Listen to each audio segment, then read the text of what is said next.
श्रीमद्भगवती नामं पुराणं लोकविस्तृतं शृणुयादि श्रद्धया युक्तः मम सन्तोषकारणं श्रीमद्भागवती वार्ता पुराणविदुर्लभा येदिले भगवद्रूपं शास्त्रं பாகவதம் கலு.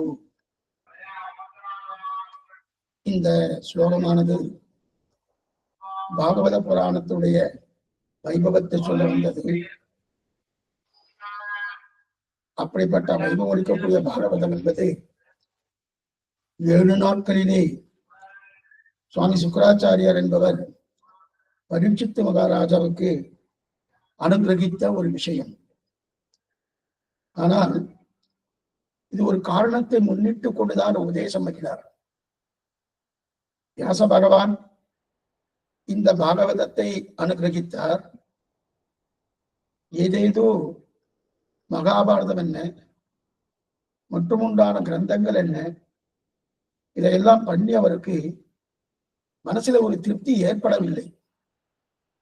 பகவான் நாமம் சொல்ல வேண்டும் என்கிற எண்ணத்தோடு அதை சொல்ல ஆரம்பித்தவர் பாகவதம் என்று சொல்லக்கூடிய இந்த ஆச்சரியமான ஒரு கிரந்தத்தை பண்ண வேண்டும் என்று திருவுள்ளம் பற்றி ஏற்கனவே பண்ணப்பட்ட மகாபாரதத்திலே பகவானுடைய சரித்திரங்கள் என்ன, அவருடைய சேட்டிதங்கள் என்ன, அவருடைய விளையாட்டுக்கள் என்ன, இது இத்தனையும் பரிபூர்ணமாக அது சொல்லவில்லை. யார் யாரை பற்றோ சொல்லிக் கொண்டிருக்கிறது. பாகவதம் பாரதம் என்று ஆரம்பித்து கங்கா காங்கேயர் என்ன, பஞ்சபாண்டவர்கள் என்ன, கௌரவர்கள் என்ன, இவர்களை பற்றியும் பேசியிருக்கிறதே அப்படின்னு ஒரு பெரிய வருத்தம். அந்த வருத்தம் தீர ஸ்ரீமத் பாகவதம் என்று சொல்லக்கூடிய கண்ணனுடைய சேட்டிதங்களே நான் அனுபவிக்க வேண்டும் என்பதற்காகவே அனுகிரகித்த கிரந்தம் ஸ்ரீமத் பாகவதம். அதை நாம் அனுபவித்துக் கொண்டிருக்கிறோம். அதிலே நேற்றைய காலக்ஷேபத்திலே உபதேசம் பண்ணுகிறார் சுக்கராச்சாரியார் பரீட்சித்து மகாராஜாவுக்கு. அதாவது 7 நாட்கள் தான் கெடு விதித்தார்கள் ரிஷிகுமாரனாக இருக்கக்கூடிய அந்த முனிவன். அந்த 7 நாட்களிலே இந்த பரீட்சித்து மகாராஜாவுக்கு தட்சகன் என்ற பாம்பாலே கடியுண்டு பிராணம் போக வேண்டியது என்கிற சாபத்தை இட்டான் ரிஷிகுமாரன். இதை அறிந்த அந்த பரீட்சித்து மகாராஜா எதையாவது பண்ணணுமே, இந்த 7 நாட்களிலே நல்ல விஷயங்கள் பண்ணணுமே என்று முதல் ஆரம்பித்து, இருப்பினும் தன்னை தானே மாய்த்துக் கொள்ளலாம் என்கிற முடிவுக்கு வரும்போது அந்த சமயத்தில் தான் சுவாமி சுக்கராச்சாரியன் உள்ளுக்குள்ள நுழைந்து என்ன கோலோபலமாக இருக்கிறதே, என்ன விசேஷம் என்று கேட்க அப்பொழுது தெரிவிக்கிறார்கள், இந்த மாதிரி ரிஷிகுமாரன் சாபமிட்டார், 7 நாட்கள் தான் எனக்கு கெடு விதித்திருக்கிறார். அதனால அந்த 7 நாட்களிலே தேவரில் என்னென்ன உபதேசங்கள் பண்ண முடியுமோ அடியனுக்கு பண்ணலாம் என்று பிரார்த்திக்கிறார். தெய்வம் போல தேவரில் வந்தீர், அதனாலே தேவர் எனக்கு உபதேசம் பண்ண வேண்டும் என்று பிரார்த்திக்க அப்ப உபதேசிக்க ஆரம்பிக்கிறார் சுக்கராச்சாரியார். உபதேசிக்க ஆரம்பிக்கணும்னா அதற்கு முன்னாடி நீங்கள் உபதேசிக்கக்கூடிய அந்த விஷயத்தை என்னுடைய நெஞ்சில் தரிக்கணுமோனோ. தரிக்கணும்னா எப்படி தரிப்பது? அதை தரிக்கக்கூடிய தன்மை எனக்கு நிற்கணுமோனோ. அது நிற்பதற்கு நான் என்ன செய்ய வேண்டும் என்று பிரார்த்திக்க அதற்கு பகவானை தியானம் பண்ணு என்று சுக்கராச்சாரியார் பரீட்சித்து மகாராஜாவுக்கு சொல்ல, மேற்கொண்டு பகவானை தியானம் பண்றதுன்னா எப்படி என்று கேட்க அதற்கு சுக்கராச்சாரியர் ஆச்சரியமான தியான வழியை, அதாவது அந்த கடாகத்தில் இருக்கக்கூடிய இந்த பிரபஞ்சமே பகவானாக இருக்கக்கூடிய சரீரம், அந்த சரீரத்தை தியானம் பண்ணு என்று சொல்ல அவனும் பண்ண ஆரம்பித்தார். பரீட்சித்தும் பண்ண ஆரம்பித்து, ஓ இது என்னால் முடியாது போலிருக்கே, இது என்னால் மிகவும் பெரியதாக இருக்கிறது. பிருத்திவி அப்பு தேஜஸ் வாயு ஆகாசம் 14 லோகங்கள் அண்டகடாகங்கள். அந்த அண்டகடாகங்களையே சரீரமாக கொண்டுள்ள அந்த விராட் ஸ்வரூபம், அந்த விராட் ஸ்வரூபத்தை தியானிக்கிறோம்னா பிடிப்பதற்கே ஒரு பிடிமானம் இல்லையே. இது இந்த தியானிக்கக்கூடிய தன்மை என்பது யாருக்கு கிடைக்கும்? ரிஷிகள் பண்ணலாம், முனிவர்கள் பண்ணலாம், நம் போன்றவர்களால பண்ண முடியுமா அப்படின்னு சொல்வது யாரு? பரீட்சித்து மகாராஜா. பரீட்சித்துவாலேயே பண்ண முடியலன்னா நம்மால பண்ண முடியுமா? நிச்சயமா முடியாது. அதனால அந்த விராட் சுரூபத்தை தியானிக்க என்னால் முடியவில்லையே, எவ்வளவோ முயற்சி பண்ணி பார்த்தேன், அந்த முயற்சி எல்லாம் தோல்வி உறுகிறது. அது மட்டுமல்ல, நீங்க சொல்லக்கூடிய அந்த உபதேசம் மனசுக்கு இடராமல், மனசு எந்த விதமான சஞ்சலம் ஏற்படாமல், உங்களுடைய எண்ணத்திலே இது இருக்கிறோம்னா அதுக்கு தியானம் பண்ணணும்னு சொன்னேன். ஆனால் அந்த தியானத்தை பரிபூர்ணமாக பண்ணுவதற்குண்டான தன்மை என்னிடத்தில் இல்லையே, நான் என்ன செய்ய என்று மிகவும் பிரார்த்தித்த அளவிலே அப்பொழுது தெரிவிக்கிறார் சுக்கராச்சாரியர், இந்த விஷயத்துக்கு நீ வருவாயா என்றுதான் பார்த்து கொண்டிருந்தேன், நீக்கு பட்டாதான் தெரியும் அப்படின்னு சொல்லி மேற்கொண்டு வேறொரு விஷயத்தை நான் சொல்கிறேன்னு சொல்றார். அதை நீ முதல்லயே சொல்லியிருக்கலாமே, எதற்காக என்று சொன்னேன்னா, நேரடியா இந்த விஷயத்தை சொன்னால் நீர் எடுக்க மாட்டீர். ஏனென்றால் இது மிகவும் சுலபமாக இருக்கே, இப்படிப்பட்ட சுலபமான தன்மையை எதற்காக இவர் இந்த மாதிரி சொல்லிட்டு இருக்கார் அப்படின்னு உனக்கு எண்ணம் தோணும். அந்த எண்ணத்தை மாற்றவேதான் முதலில் கடினமான அந்த விராட் சுரூபத்தை சொன்னேன். உம்மால் முடியாதென்று உம்முடைய எண்ணத்தாலே சொல்லிவிட்ட பிறகு இனி இப்படி சொல்கிறேன். அதற்குண்டான தன்மை என்ன? ஆச்சரியமான பகவானுடைய திருமேனி வடிவழகு. அந்த திருமேனி வடிவழகை நன்னா தியானிக்கலாமா. எப்படிப்பட்ட திருமேனி வடிவழகு? ஆச்சரியமான திருமேனி வடிவழகு. பெருமாள் விராட் சுரூபை தியானிப்பது மிகவும் கடினம்.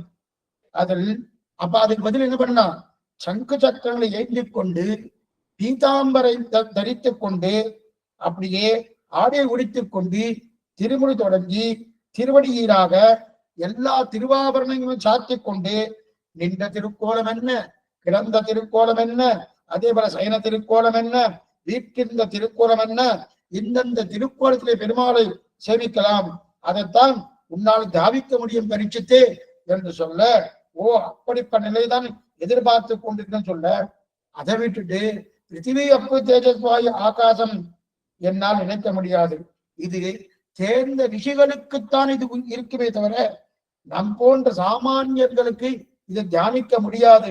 ஏன்னா பூமியை பார்த்து பகவான் தியானம் பண்ண சொன்னா நம்மளால முடியுமான்னா முடியாது. நமக்கு அந்த பக்குவமே கிடையாது, அந்த பக்குவமே இல்லை. அப்ப என்ன செய்யணும்னா, நம்பியை தென்குறுங்குடி நின்ற சம்பனேதுகளும் திருமூர்த்தி என்று திருக்குடு நம்பி இருக்கா இல்லையா, நம்பியை அடியனுக்கு ரொம்ப பிடிக்கும். அது மட்டும் இல்ல, திருமாலிருஞ்சோழ அழகரம்பெருமான் திருமாலிருஞ்சோழ மலை என்றே திருமால் வந்து என் நெஞ்சு நிறைய புகுந்தான். அவ்வளவு எளிமையாக சௌலபியமாக சௌசீல்யமாக இருக்கக்கூடிய அந்த பெருமாளை பற்றினேன் என்றால் அது தியானிப்பது மிகவும் சுலபம்.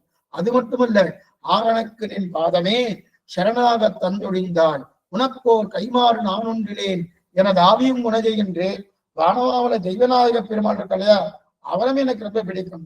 அதை விட்டு இதை விட்டு வெளியே போக முடியும்னா போக முடியாது என்று மேற்கொண்டு கும்பகோணம் 6ஆமதன் அபரியாமிருதம்னு பேரு, அப்படிப்பட்ட அமிர்தத்தை அனுபவிக்கலாமே தவிர விராட் சுரூபத்தை நான் எப்படி அனுபவிப்பது?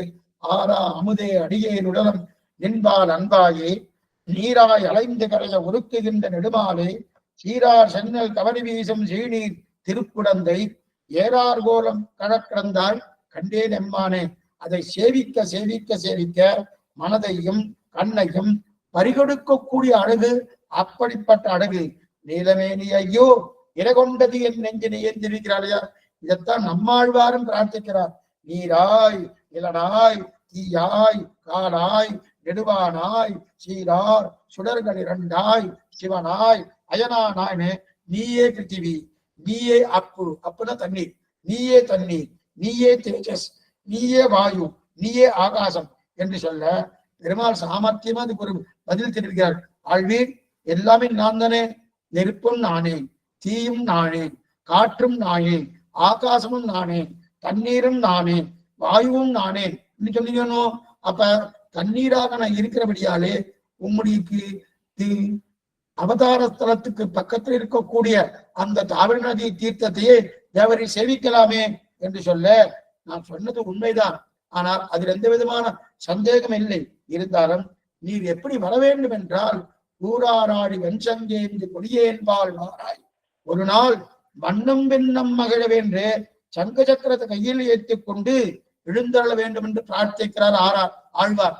அதே போலதான் இங்கே பரீட்சித்து மகாராஜா அந்த விராட் சுரூபத்தை என்னால் ஆராதிக்க முடியாது, தியானிக்க முடியாது என்று சொல்ல, அப்பொழுது நிறைந்த சோதி வெள்ளம் தோன்ற நீண்ட பொன் மேனியோடும் நிறைந்து என்னுள்ளே நின்றொழிந்தாய் மெய் நேவியம் கையுள்ளதே அப்படின்றது. அப்ப தியானிப்பதற்கு என்ன இருக்கு? தியானிப்பதற்கு மதி மனதை ஒருநிலைப்படுத்தி பெருமாளின் அழகான விக்கிரகம் என்ன, திருமேனி என்ன, அதை நினைக்க நினைக்க கண் என்ன, காது என்ன, மூக்கு என்ன, மனசு என்ன, அத்தனையும் நம்முடைய கட்டுப்பாட்டுக்குள்ளே வந்துடும். பகவானை தியானிக்க தியானிக்க தியானிக்க நம்முடைய கட்டுப்பாட்டுல வருதணும். ஏன்னா பெருமாள் திருமணி சத்துவகுணமே வடிவம். அது ஒரு சத்துவகுணம், மற்றது கிடையாது. ஏன்னா இதை நம்ம முன்னாடி கூட பார்த்துருக்கோம். சத்துவகுணம்னா ரஜஸ்தையும் தமசையும் ஒழித்து சத்துவகுணத்தோடு தான் நான் நிற்கணும்.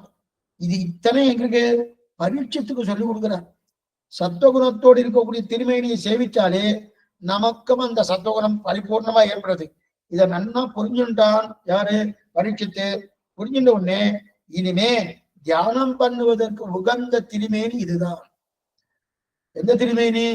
அர்ச்சாவதார திருமேனி. மற்றும் அவளுக்கெல்லாம் அர்ச்சாவதார திருமேனி கிடையாது. அந்த திருமேனி வடிவழக்கு நினைக்கிறார். நினைக்க நினைக்க அதுவே ஆனந்தமா இருக்குன்னு. அப்ப அது எனக்கு ஆசையே. இப்ப என்ன தெரிவிக்கிறாருன்னா, சரி தியானம் பண்றேன், தியானம் பண்ணா மனசுல தரிக்கிறதுக்கு உண்டான ஒரு சக்தி எனக்கு ஏற்படுகிறது, வாஸ்தவம் தான். இருந்தாலும் ராஜன்னு யாரை பார்த்து சொல்றாரு? சுக்கராச்சாரியரை பார்த்து இந்த வார்த்தை சொல்றாரு பரீட்சித் மகாராஜா.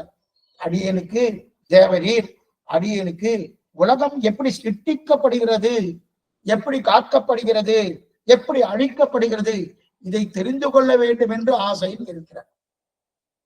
அப்ப என்னன்னா, சிருஷ்டி, ஸ்திதி, லயம், இது மூணும் உண்டு. படைத்தல், காத்தல், அழித்தல், இந்த மூன்றும் தெரிந்து கொள்ள வேண்டும் ஆசை என்று கேட்க, இப்படி பெருமாளை தியானித்து அந்த தியானத்தின் வழியாக நீ சொல்லக்கூடிய உபதேசத்தை மனசிலே தரித்துக் கொள்கிறேன் என்று சொல்ல, உடனே இந்த விஷயத்தை தான் சூத பௌராணிகர், சௌனகர் இவெல்லாம் பேசிக்கிறார். இந்த விஷயம் சூத பௌராணிகர், சௌனகர் இவெல்லாம் நைமிசார் என்று பேசுகிறார். அதற்கு முன்னாடியே சுக்கராச்சாரியார் இந்த மகாராஜாவுக்கு, பரீட்சித் மகாராஜாவுக்கு உபதேசம் பண்ணியிருக்கார். அந்த உபதேசம் பண்ணதைத்தான் சூத பௌராணிகரும் சௌனகரும் பேசுகிறார்.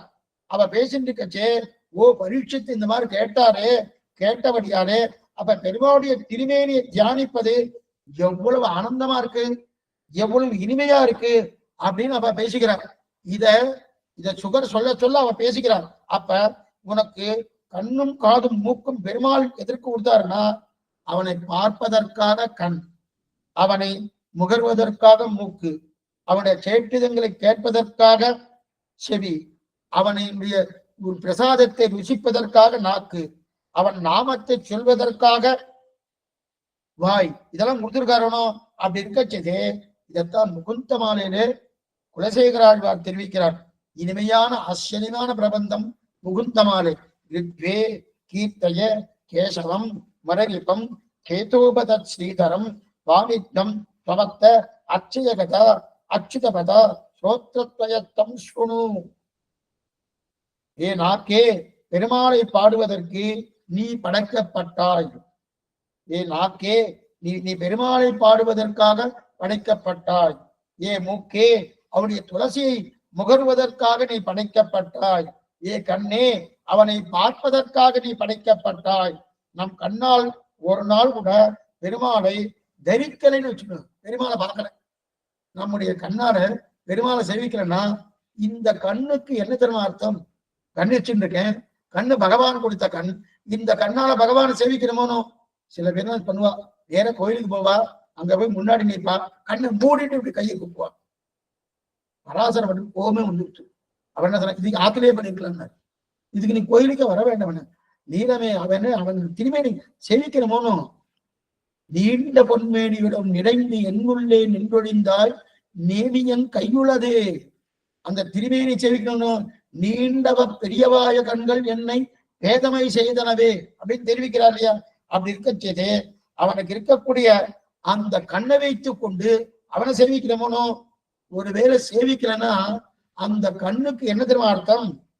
இந்த மயில் பீலி இருக்கணும். கண்ணனே இந்த மயில் வச்சுட்டு இருக்காரணும் மேல, அந்த மயில் பீல ஒரு கண்ணு தெரியறது பாருங்க. அந்த கண்ணு இருக்கணும், அந்த கண்ணு வரைஞ்சி இருக்கணும். அந்த கண்ணு என்னைக்கு பார்க்குமோ அன்னைக்குதான் இந்த கண்ணும் பார்க்கின்றது. அந்த கண்ணு பார்க்க போறதே கிடையாது. மயில் பீலியில் இருக்கக்கூடிய கண்ணு பார்க்க போறதே கிடையாது. அந்த மயில் பீலி இருக்கக்கூடிய கண்ணுக்கும் உன் கண்ணுக்கும் வித்தியாசமே இல்லை.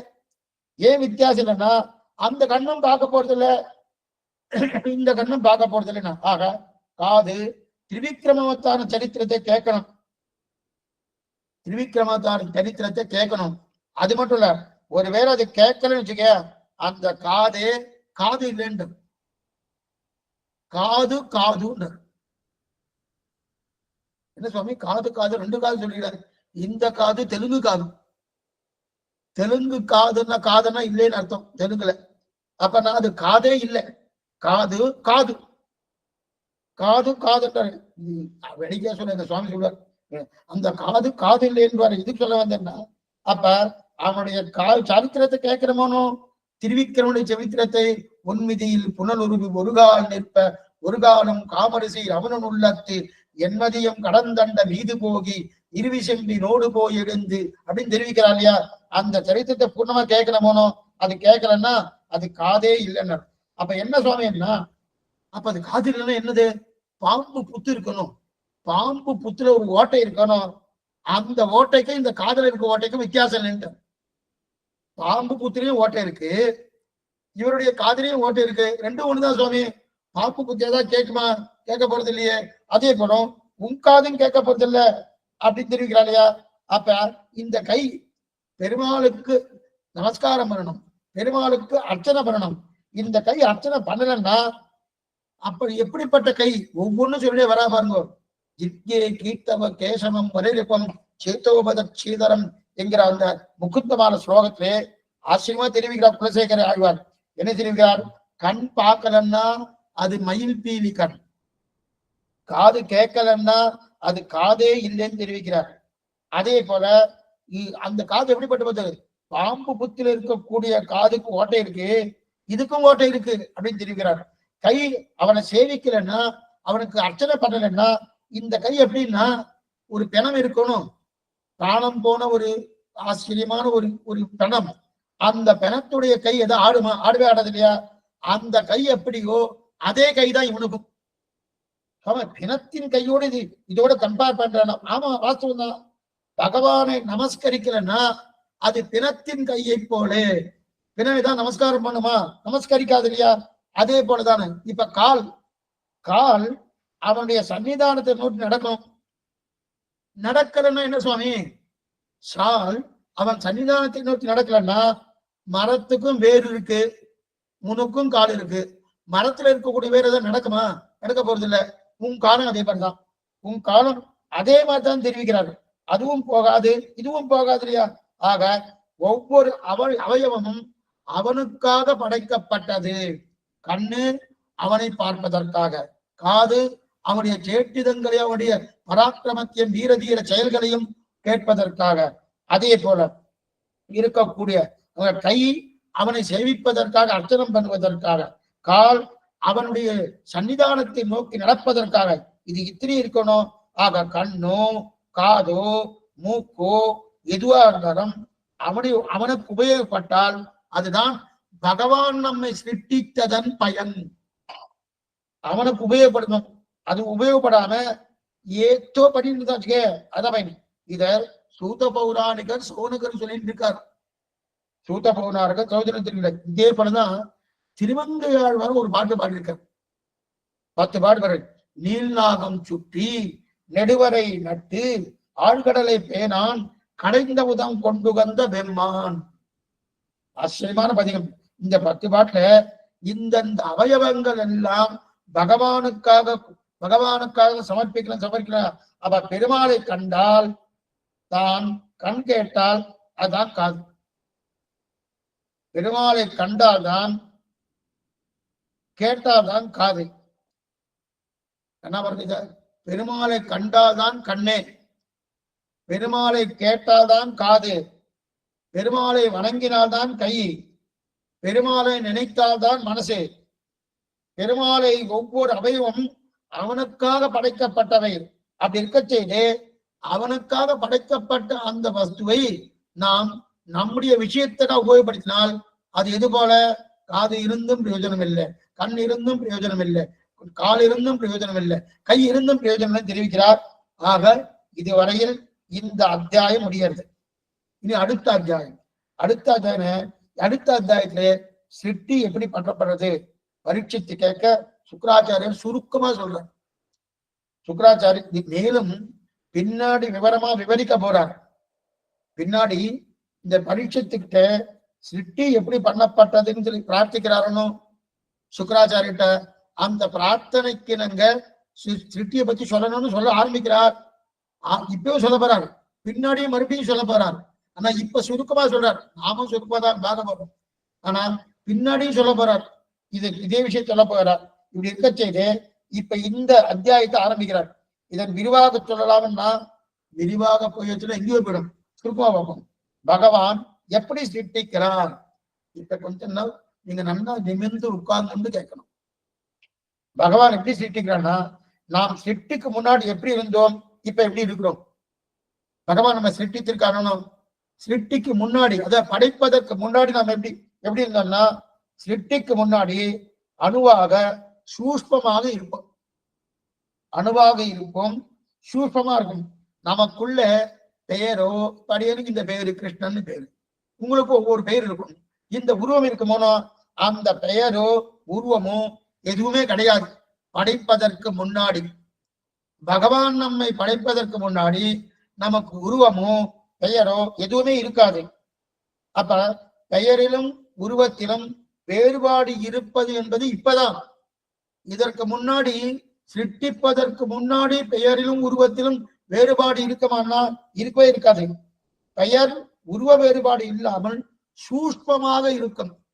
பகவான் நம்மை படைப்பதற்கு முன்னாடி பெயர் என்ன, உருவம் என்ன, இதெல்லாம் இருக்காது.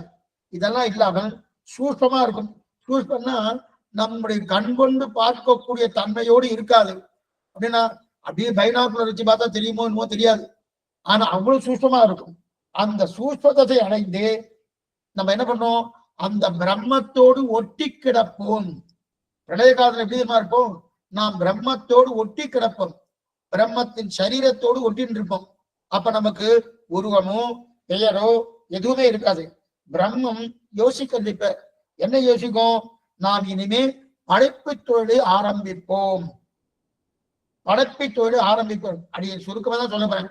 எப்படி பகவான் படைக்கிறார், சிருஷ்டிக்கிறார் என்பது சுருக்கமா பார்க்கணும்.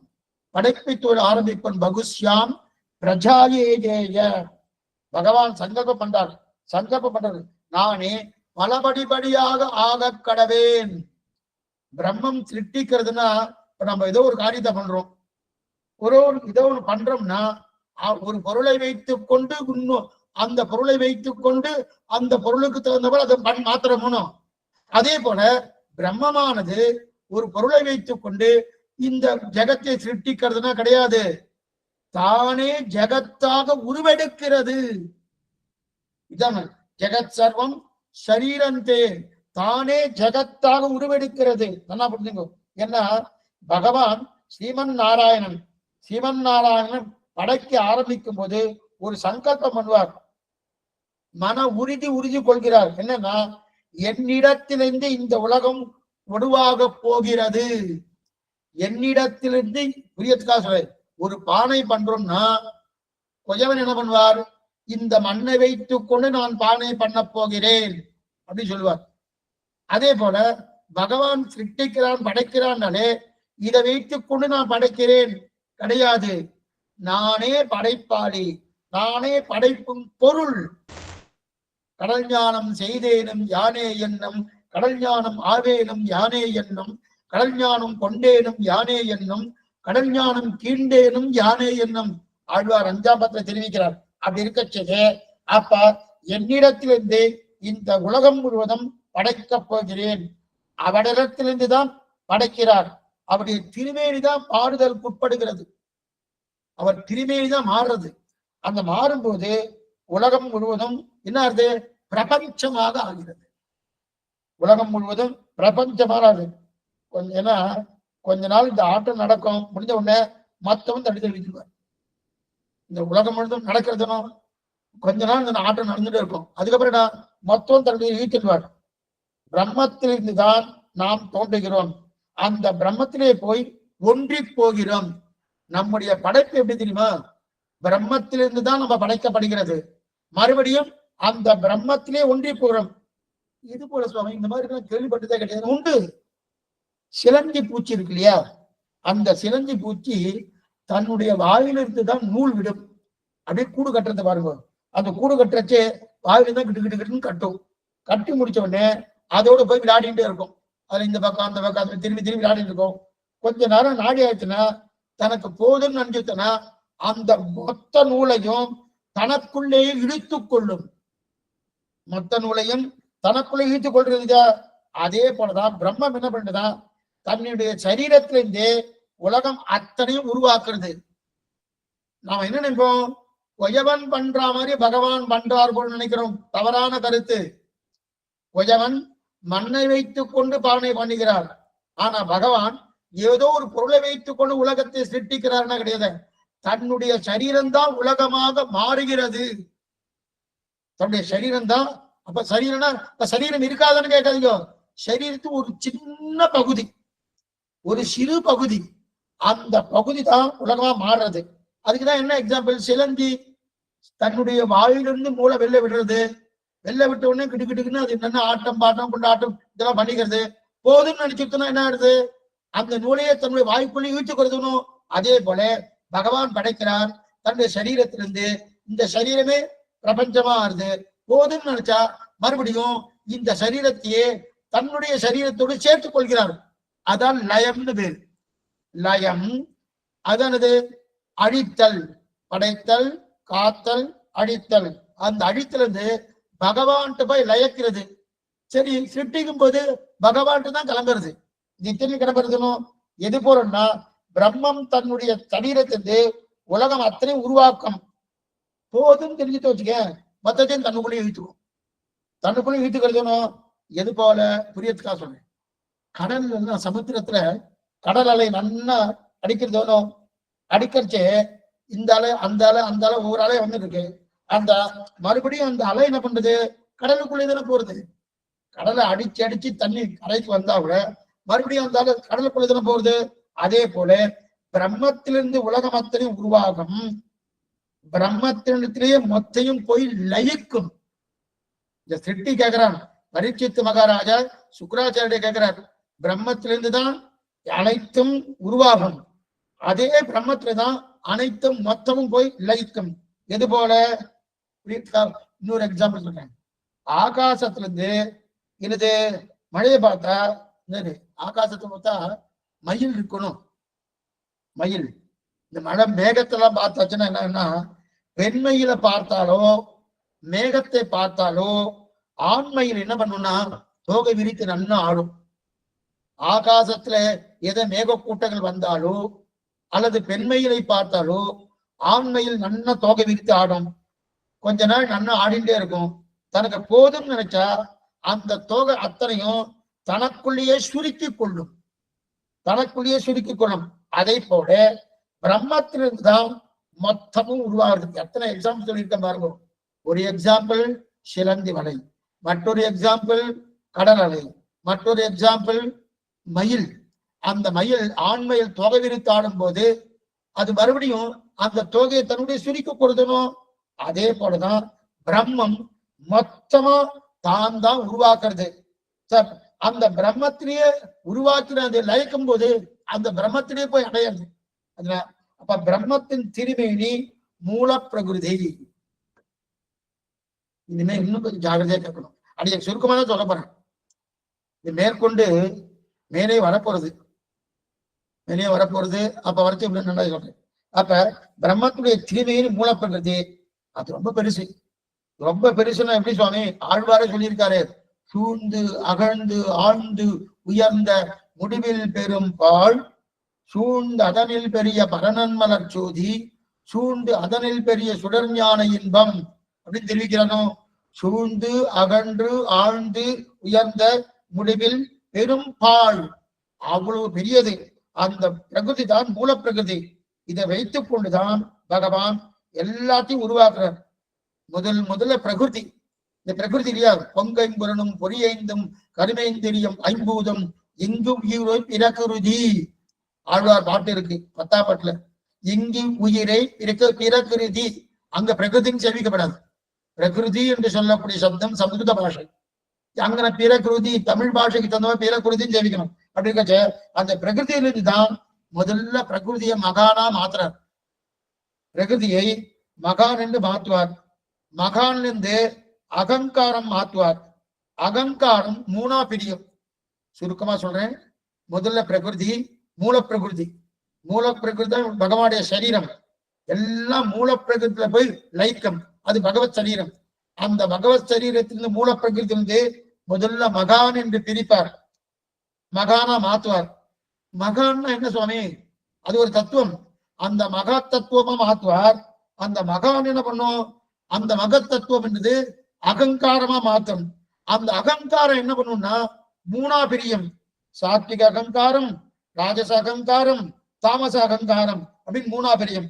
அந்த மூணா பிரிஞ்சதுக்கு அப்புறம் அந்த சாத்விக அகங்காரத்திலிருந்து நம்முடைய கர்மேந்திரியங்கள், 5 கர்மேந்திரியங்கள், 5 ஞானேந்திரியங்கள், மனசு, மொத்தம் 11 விஷயங்கள் அதுல வருது. என்னன்னா 24 தத்துவங்கள். 24 தத்துவங்கள்ல முதல்ல 11 தத்துவங்களை முதல்ல உருவாக்குறார் பகவான். அதாவது கர்மேந்திரியங்கள் 5, ஞானேந்திரியங்கள் 5, மனஸ்தத்துவம் இந்த 1, மொத்தம் 11.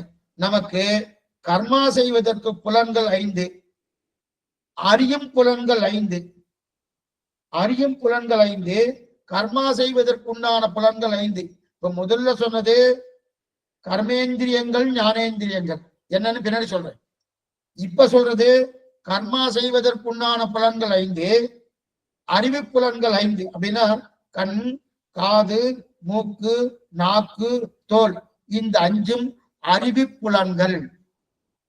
கண்ணால் பார்த்து தெரிந்து கொள்ளலாம், கையால் தொட்டு தெரிந்து கொள்ளலாம், மூக்கால் முகர்ந்து தெரிந்து கொள்ளலாம், நாக்கால் சுவைத்து தெரிந்து கொள்ளலாம், கையால் தொட்டு தெரிந்து கொள்ளலாம், அதே போல காதால் கேட்டு தெரிந்து கொள்ளலாம் இல்லையா? இந்த 5 இதெல்லாம் வேலை செய்வதற்குண்டான புலன்.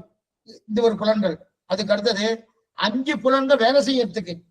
என்ன சுவாமி 5 புலன் என்ன வேலை செய்யறதுக்கு? வாக், பாணி, பாத, வாயு, உபஸ்தம், 5 புலன்கள். அதாவது வாக்கு, பேசுவதற்காக வாக்கு. பாணி, கை, பாணினா கை, எடுப்பதற்காக கை. பாதம், கால், நடப்பதற்காக கால். வாயு, உபஸ்தம், மலஜலம் கழிக்கிற துவாரம் இருக்கு இல்லையா? வாயு உபஸ்தம், மலஜலம் கழிக்கிற துவாரம், பின்னாடி இருக்கணும் அந்த துவாரம்.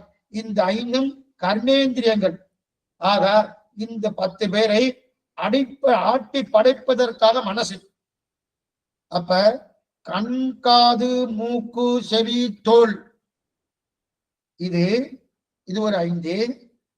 வாப்பாணி, பாத, பாது, உபஸ்தம், இது ஒரு 5. இந்த 5 10. இந்த 10 பேரை அடக்கி ஆள்வதற்குண்டான இது யாருக்கு? மனசு. அந்த மனசு இந்த 11 பகவான் தான் சிருஷ்டிக்கிறார். இல்லையே சுவாமி என்கிட்ட இருக்க சுவாமி, கண் எங்கிட்ட இருக்கு. அவர் சிருஷ்டித்தபடியால உங்கள்கிட்ட இருக்கு.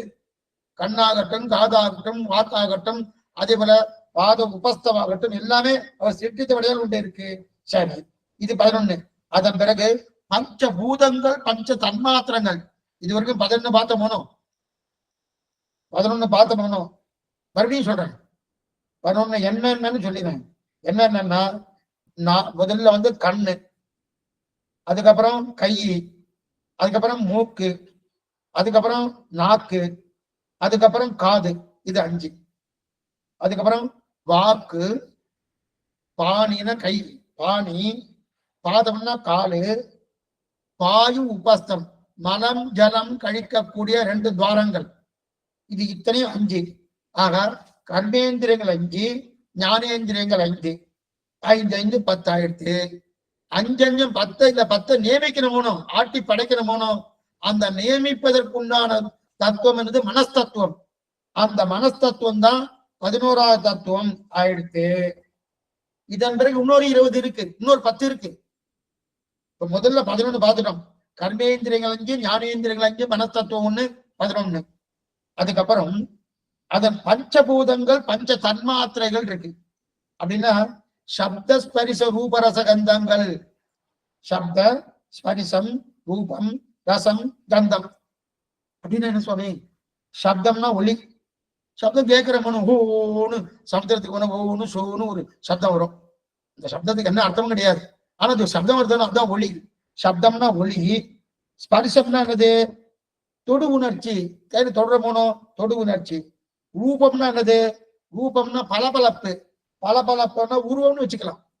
ரூபம்னா உருவம்னு வச்சுக்கலாம், இல்லை பளபளப்பு வச்சுக்கலாம். அப்ப சப்த ஸ்பரிச ரூபம்.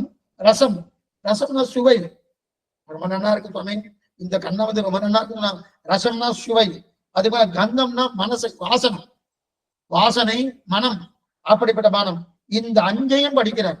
அப்படின்னா சப்தம் என்று சொல்லக்கூடிய ஒளி, ஸ்பர்சம் என்று சொல்லக்கூடிய தொடு உணர்ச்சி, ரூபம் என்று சொல்லக்கூடிய உருவம், ரசம் என்று சொல்லக்கூடிய சுவை, கந்தம் என்று சொல்லக்கூடிய வாசனை, இது 5ஐயும் படிக்கிறார்.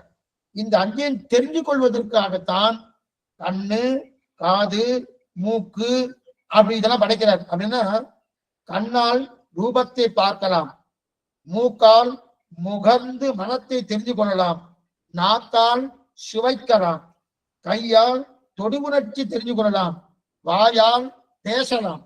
அப்ப இந்த 5ம் 5 புலன்களை கொடுத்தார். அதன் பிறகு இது சப்தஸ்பரிச ரூபரச கந்தங்கள் தான் தன்மாத்திரைகள். அதற்கு மேல பஞ்சபூதங்கள் இருக்கணும். பிருத்திவி, அப்பு, தேஜஸ், வாயு, ஆகாசம் இருக்கு இல்லையா? அப்படின்னு என்ன சுவாமி? நிலம், நீர், நெருப்பு, காற்று, வெட்டவெளி அல்லது ஆகாசம் இப்படி சொல்லலாம். இந்த 5 படைக்கிறார். ஆக இப்ப மொத்தம் 24 தத்துவங்கள் படைக்கப்பட்டன. எப்படி சொன்ன 24 தத்துவங்கள் இருந்ததுன்னா, பஞ்ச கர்மேந்திரியங்கள், பஞ்ச ஞானேந்திரியங்கள், பஞ்ச தன்மாத்திரைகள், பஞ்ச பூதங்கள் 25 பஞ்சன 5 கர்மேந்திரியங்கள், 5 ஞானேந்திரியங்கள், பஞ்ச பூதங்கள், அதே போல பஞ்ச தன்மாத்திரைகள் 5 5 5 5 20 ஆயிடுச்சு. மனஸ்தத்துவம் 1 21 ஆயிடுச்சு. அதுக்கு மேல முதல்ல ஒண்ணு பார்த்திருக்கமே, என்னது? மூல பிரகிருதி. அந்த மூல பிரகிருதி 1 22, மகான் 1 23, அகங்காரம் 1 24. ஆக மொத்தம் 24 தத்துவங்கள். இந்த 24 தத்துவங்களே பகவான் தான் படைக்கிறார். ஸ்ரீமன் நாராயணன் தான் இந்த 24 படைப்புகளை இதெல்லாம் படிச்சுட்டு, ஏன்னா 24 தத்துவங்கள் படைக்கப்பட்டன. இப்ப இதெல்லாம் படிச்சுட்டு பெருமான் ஒரு அழகான ஒரு காரியம் பண்றார். அதற்குத்தான் பஞ்சீகரணம்னு பேரு. கொஞ்சம் நல்லா கேட்டுங்கோ. சிருஷ்டிக்கிறார், சிருஷ்டிக்கிறார்னா எப்படி சிருஷ்டிக்கிறார்? பஞ்சீகரணம்னு பேரு எழுது. அல்லது பஞ்சீகரணம் சொல்லலாம், அல்லது திரிக்கரணம் சொல்லுவார். திரிக்கரணம் அப்படின்னு சொல்லுவார். பஞ்சீகரணம் பிராமணன் அப்படின்னா நிலம், நீர், நெருப்பு என்று சொல்லக்கூடிய தீ, அதே போல ஆகாசம், அதே போல வாயு. இது அப்படியே ஒவ்வொன்றையும் அப்படியே விட்டாச்சுன்னா ஒண்ணுத்துக்கு உபயோகப்படாது. ஒண்ணு வேணாம். நாம தலிகை பண்றோம். தலிகை பண்றதுக்கு வெறும் அரிசி மட்டும் இருந்தா போருமா? வராது. சரி, தீர்த்தம் வேணும் சொல்லி தீர்த்தம் மட்டும் இருந்தா போருமா? வராது. நெருப்பு வேணும் சொல்லி நெருப்பு மட்டும் இருந்தா போருமா? வராது. பாத்திரம் வேணும் சொல்லி பாத்திரம் மட்டும் இருந்தா போருமா? ஆகாசம் வேணுமோ? அப்ப இது அத்தனையும் சேர்ந்ததுன்னா காரியமாகும். அதே போல இந்த பிருத்திவி, அப்பு, தேஜஸ், வாயு, ஆகாசம், இது அந்தனையும் தனித்தனியா இருந்தா பிரயோஜனப்படாது, உபயோகப்படாது. தண்ணீர் தண்ணீராக இருந்தாலோ, நெருப்பு நெருப்பாக இருந்தாலோ, காற்று காற்றாக இருந்தாலோ, அதே போல ஆகாசம் ஆகாசமாக இருந்தாலோ பிரயோஜனம் இல்லை. பெருமாள் இது அஞ்சையும் கலக்கிறார். அஞ்சையும் கலக்கிறாரு. பிருத்திவி என்ன, அப்பு என்ன, தேஜஸ் என்ன, வாயு என்ன, ஆகாசம் என்ன, இது ஒன்னொன்னு வைத்துக் கொண்டு கலக்கிறார். எப்படி முதல்ல கலப்படம் பண்ணதே பெருமாள் தான். பால்ல நிறைய கலந்திருக்கு சுவாமி தண்ணி இல்லையா? அதுக்கெல்லாம் முன்னாடி யார் கலந்திருக்காரு? பகவான் தான் இந்த கலப்படத்தையே பண்ணார். என்ன கலப்படம்? பிருத்திவி, அப்பு, தேஜஸ், வாயு, ஆகாசம் அங்கேயே கலக்கிறார். எதன் அடிப்படையில கலக்கிறார் தான் முக்கியம். எப்படி கலக்கிறதா? இந்த பிருத்திவி இருக்கு இல்லையா, அதாவது பிருத்திவியை முதல்ல பாதியா வெட்டுவார். புரியத்துக்காக சொன்னேன். போர்டு இருந்ததுன்னா நான் எழுதி போட்டுவேன். பிருத்திவி புரியத்துக்காக சொன்னேன். அது ஒரு வட்டமா இருக்குன்னு வச்சுக்கோ. பிருத்திவி வட்டமா கிடையாது, நம்ம சும்மா பேச்சுக்குன்னு வச்சுக்கோ. பிருத்திவி வட்டமா இருக்குன்னு வச்சுக்க, அந்த வட்டமா இருக்கிறதுல பாதியா வெட்டுவார். 2 பாதி வந்துருக்கணும், அதுல ஒரு பாதியை அப்படியே விட்டுடுவார். இன்னொரு பாதி இருக்கணும், இன்னொரு பாதிய 4 பாகமா ஆக்குவார். தானே பார்த்துக்கணும். 4 பாகமா ஆக்குவார். 4 பாகமா ஆச்சுன்னா அப்ப ஒவ்வொரு பாகத்திலையும் இன்னும் வந்துருது அரைக்கால் பாகம், அரைக்கால் பாகம், அரைக்கால் பாகம், அரைக்கால் 4 அரைக்கால் பாகம் வந்துடுறது. இந்த 4 அரைக்கால் பாகத்தை என்ன பண்ணுவார்னா, பிருத்திவின்றது இந்த இந்த லோகம், ஆனா அத ஆகாசத்துல ஒரு பாகத்தை சேர்த்துவார், தண்ணியில ஒரு பாகத்தை சேர்க்கிறார். என்ன பாருங்க, 4ஆ வெட்டி 4 தத்துவங்களோடு கலப்பார். 4 தத்துவம் என்னன்னு இருக்கு? அப்பு, தேஜஸ், வாயு, ஆகாசம். பிருத்திவியை 4ஆ வெட்டி, அதாவது பிருத்திவியை முதல்ல பாதியா வெட்டி ஒரு பாதியை பிருத்திவிலேயே வச்சுட்டு மற்றொரு பாதியை 4ஆக வெட்டி அந்த 4லே 4 பூதங்களுக்கு அனுப்பிடுவார். அப்படின்னு அப்புக்கு தண்ணீரோடு ஒரு பாதி அரைக்கால் பாகத்தை கலப்பார். அதே போல தேஜஸ் நெருப்போடு அரைக்கால் பாகத்தை கலக்கிறார், வாயுவோடு அரைக்கால் பாகத்தை கலக்கிறார், அதே போல ஆகாசத்தோடு அரைக்கால் பாகத்தை கலக்கிறார். இந்த மாதிரி 4 5 தத்துவம் கலக்கிறார். இதை தனித்தனியா விட்டா எதையும் செய்ய முடியாது. அங்கேயும் கலந்தானமோனோ, கலந்தாதான் எதையும் செய்ய முடியும். அப்பனா என்ன பண்றாரு? பிருத்திவை பாதியா வெட்டி ஒரு பாதியை வைத்துக் கொண்டு மற்றொரு பாதியை 4ஆக பிரித்து 4 கலக்கிறார். அதே போல அப்பு அப்பு என்று சொல்லக்கூடிய தண்ணீர், அந்த தண்ணீரை பாதியாக வெட்டி ஒரு பாதியை வைத்துக் கொண்டு மிச்சம் இருக்க பாதியை 4ஆக பிரித்து மிச்சம் இருக்கக்கூடிய 4 பூதங்களுக்கு கலக்கிறார். அதே போல தேஜஸ் என்று சொல்லக்கூடிய நெருப்பை பாதியாக வெட்டி ஒரு பாதியை வைத்துக் கொண்டு மிச்சம் இருக்க பாதியை 4ஆக வெட்டி மிச்சம் இருக்க 4 பூதங்களோடு கலக்கிறார்.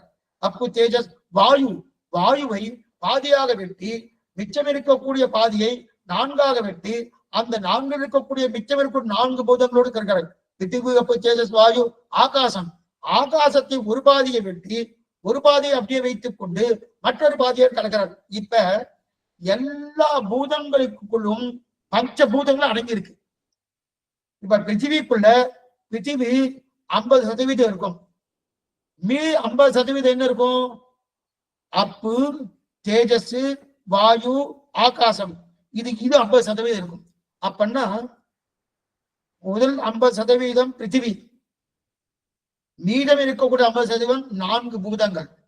அதே போல அப்புல தண்ணீர்ல முதல் 50% தண்ணீர், மிச்சம் இருக்கக்கூடிய 50% பிருத்திவி ஒரு 25%, அதுக்கப்புறம் தண்ணீர் வாயு ஒரு 25%, நெருப்பு ஒரு 25%, ஆகாசம் ஒரு 25%. இந்த மாதிரி செஞ்சுட்டே இருக்கும். எதுவும் சொல்ல வந்தேன், 25னா 25 பாதி, மொத்தமே 50% 4ஆ பிரிக்கணும். 4ஆ பிரிச்சாச்சுன்னா என்ன வருதோ அது ஒவ்வொன்றும் சேர்க்கிறார். இந்த மாதிரி உருவாக்கிடுவார். சுவாமி இது சமமாச்சுன்னா அவர் பகவானுக்கு இருக்கக்கூடிய சாமர்த்தியம். இதெல்லாம் சங்கல்பத்தாலே பண்றார். பகுஷ்யாம் பிரஜாயேய, தன்னுடைய சங்கல்பம். பகவான் சிருஷ்டிக்கிறார்னா ரொம்ப சிரமப்படுவாரோ அப்படின்னு நினைக்கிறோம்னா எந்த சிரமமும் கிடையாது. சிரமமே இல்லாம அனாவசியமாக பண்றார். ஒரு சங்கல்பம் மாத்திரம் போறோம், சங்கல்பத்தாலே சிருஷ்டிக்கிறார். இது ஆயிடுச்சு. இப்ப இதுக்குதான் பஞ்சீகரணம்னு பேர். 5 விஷயத்தையும் பஞ்ச பூதங்களையும் ஒவ்வொன்றையும் கலப்பது. ஆனால் கலப்பதுன்னா சரிசமமா கலப்பது கிடையாது. அப்படியே மறுபடியும் சொல்றேன், 50% பிருத்திவியா இருக்கும், 50% வாயுவா இருக்கும், 50% அப்பா இருக்கும், அப்பனா தண்ணீரா இருக்கும், 50% ஆகாசமா இருக்கும், 50% நெருப்பாக இருக்கும். மிச்சம் இருக்கிறது தான் நாளை சேர்ப்பார். இது இருக்கட்டும், இது ஆயிடுச்சு. இதை பண்ணிட்டார். இதை பண்ண உடனே அதுக்கப்புறம் தான் அண்டகடாகத்தை உருவாக்குகிறார். சிருஷ்டி பார்க்கணுமோனு அண்டகடாகம், அந்த அண்டகடாகத்தை உருவாரு அப்படின்னா 17 14 லோகங்கள், லோகமே கிடையாது, எல்லாம் சூஷ்ம தசைக்கு போயிட்டேன், எதுவுமே இல்லாது.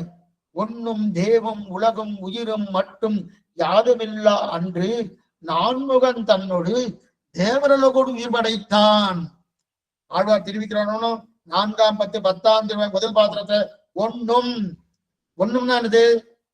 தேவம் உலகம் உயிரும் மற்றும் யாதுமில்லா அன்று நான்முகன் தன்னோடு ஒன்றும் அப்படின்னு சேவிக்கணும். எது சொல்ல வந்தேன்னா, அப்படி இருக்க செய்து அண்டகடாகத்தை 14 லோகத்தை உருவாக்குறார். அப்படின்னா ஒரு அண்டத்தை உருவாக்குறார். இது போல ஒரு அண்டம் இல்ல, கோட்டானு கோட்டியான அண்டங்கள் உண்டு. இப்ப நாம இருக்கிறது ஒரு அண்டத்துக்குள்ள ஒரு லோகம் இருக்கும். நம்ம ஒரு அண்டம், நமக்கு 14 லோகங்கள் ஒரு அண்டம். அந்த அண்டத்துக்குள்ள ஒரு பகுதியாக பிருத்திவி என்று சொல்லக்கூடிய நிலையில் நாம் இருந்துருக்கோம். இந்த மாதிரி 14 லோகங்கள் கொண்ட அண்டம் ஒண்ணு கிடையாது, கோட்டானு கோடியான அண்டங்கள் உருவாக்குறார். அப்ப இது வரைக்கும் இவர் ஜீவாத்மாவுக்கு அவர் உடம்பு கொடுக்க மாட்டார். ஜீவாத்மா உடம்பு கொடுப்பார்னா ஜீவாத்மா சூஷ்ம தசையிலே பகவானுடைய திருமையில ஒட்டின்னு இருக்கும். இன்னும் ஜீவாத்மாவுக்கு சரீரத்தை கொடுக்கல, சரீரத்தை கொடுக்காம இருப்பாரு. இப்ப நாம் வாழ்வதற்கு வேண்டிய இடத்தை சிருஷ்டிச்சான். முதல்ல இடம் வந்துடுத்து. நம்ம வாழ்வதற்கு வேண்டிய இடம் என்ன? 14 லோகம் கொண்ட அண்டகடாகத்தை சிருஷ்டித்தார். அது பிருத்திவி அப்பு தேஜஸ் வாயு ஆகாசத்தை சிருஷ்டித்தார். பஞ்ச கர்மேந்திரங்களை சிருஷ்டித்தார், பஞ்ச ஞானேந்திரங்களை சிருஷ்டித்தார், பஞ்ச பூதங்களை சிருஷ்டித்தார், பஞ்ச தன்மாத்திரங்களை சிருஷ்டித்தார், மனஸ்தத்துவத்தை சிருஷ்டித்தார். இதெல்லாம் வந்துடுத்து. இப்ப இதெல்லாம் முடிஞ்ச உடனே உயர்ந்த ஆத்மாவை தேர்ந்தெடுக்கிறார். என்ன சுவாமி? உயர்ந்த ஆத்மாவை தேர்ந்தெடுக்கிறார். பிரம்மாதான் ஓர் அண்டத்துக்கு தலைவன்னு ஒரு பதவியை கொடுக்கிறார். அவர் தான் தேர்ந்தெடுக்கிறார். தேர்ந்தெடுக்கிறார்னு எப்படி சுவாமி? அவரா பரீட்சை எல்லாம் எழுதியிருப்பாரா, பாஸ் பண்ணியிருப்பாரான்னா? அவரு உயர்ந்த ஆத்மானா யார் நிறைய புண்ணியம் பண்ணியிருக்கார், அது தெரியுமா சொன்னார். அதான் எல்லாம் போய் ஒண்டி இருக்கே. பகவானுடைய திருமேனிலேயே எல்லா ஜீவாத்மா தத்துவம் ஒண்டிட்டணும், சூஷ்ம தசையில் இருக்கணும். அந்த சூஷ்ம தசையில் இருக்கக்கூடிய ஒரு ஆத்மாவை தேர்ந்தெடுக்கிறார். தேர்ந்தெடுத்து இவர் தான் பிரம்மா, பிரம்மான்னு கொண்டு அவரை கொண்டு போய் கொடுக்கிறார். அவருக்கு பிரம்மா என்கிற தலைவர் பதவியை கொடுக்கிறார். இனிமே அன்பட்டுக்கு உட்பட்ட எல்லாத்தையும் நீ சிருஷ்டிப்பாய்னு அவர் தலையில வைக்கிறார். அண்டத்துக்கு உட்பட்ட எல்லாத்தையும் நீ சிருஷ்டிப்பாய். ஏன்னா இதுவரைக்கும் பெருமாள் தான் சிருஷ்டித்தார். அத்வாரக சிருஷ்டி, சத்வாரக சிருஷ்டின்னு 2 உண்டு. சமஷ்டி சிருஷ்டி, வெஷ்டி சிருஷ்டி அப்படின்னு 2 உண்டு. அப்படின்னா பிரம்மாவை படைப்பதற்கு முன்னாடி ஒரு சிருஷ்டி, பிரம்மாவை படைத்த பிறகு ஒரு சிருஷ்டி, பிரம்மாவை படைப்பதற்கு முன்னாடி தானே சிருஷ்டிக்கிறார், பிரம்மாவை படைத்த பிறகு பிரம்மாவுக்கு அந்தர்யாமியாக இருந்து கொண்டு தானே படைக்கிறார். அப்ப அது 2 விதமான சிருஷ்டி வருது. தான் நேரா சிருஷ்டிக்கக்கூடிய தன்மை பிரம்மா படைப்பதற்கு முன்னாடி, பிரம்மாவின் துவாரா சிருஷ்டிப்பது பிரம்மாவை படைத்த பிறகு. இதுக்குதான் அத்வாரக சிருஷ்டி, சத்வாரக சிருஷ்டி, சமஷ்டி சிருஷ்டி, வெஷ்டி சிருஷ்டி அப்படி 2 சிருஷ்டி உண்டு. இப்ப பிரம்மா சிருஷ்டிச்சார். சிருஷ்டித்த உடனே தானே பாருங்க, இப்ப பிரம்மா வைத்துக் கொண்டு மட்டும்தான் செய்வார். இதுவரைகள் நடந்த சிருஷ்டி மொத்தம் அத்வாரக சிருஷ்டி. இனிமே நடக்க போற சிருஷ்டி சத்வாரக சிருஷ்டி. சத்வாரகம் அத்வாரகம், யாரும் குறுக்கே இடையூறு இல்லாமல் எந்த விதமான தடகர் இல்லாமல் சிருஷ்டிக்கக்கூடிய சிருஷ்டி அத்வாரக சிருஷ்டி. சத்வாரகம்னா குறுக்க இருக்காரு சுவாமி, யாரு?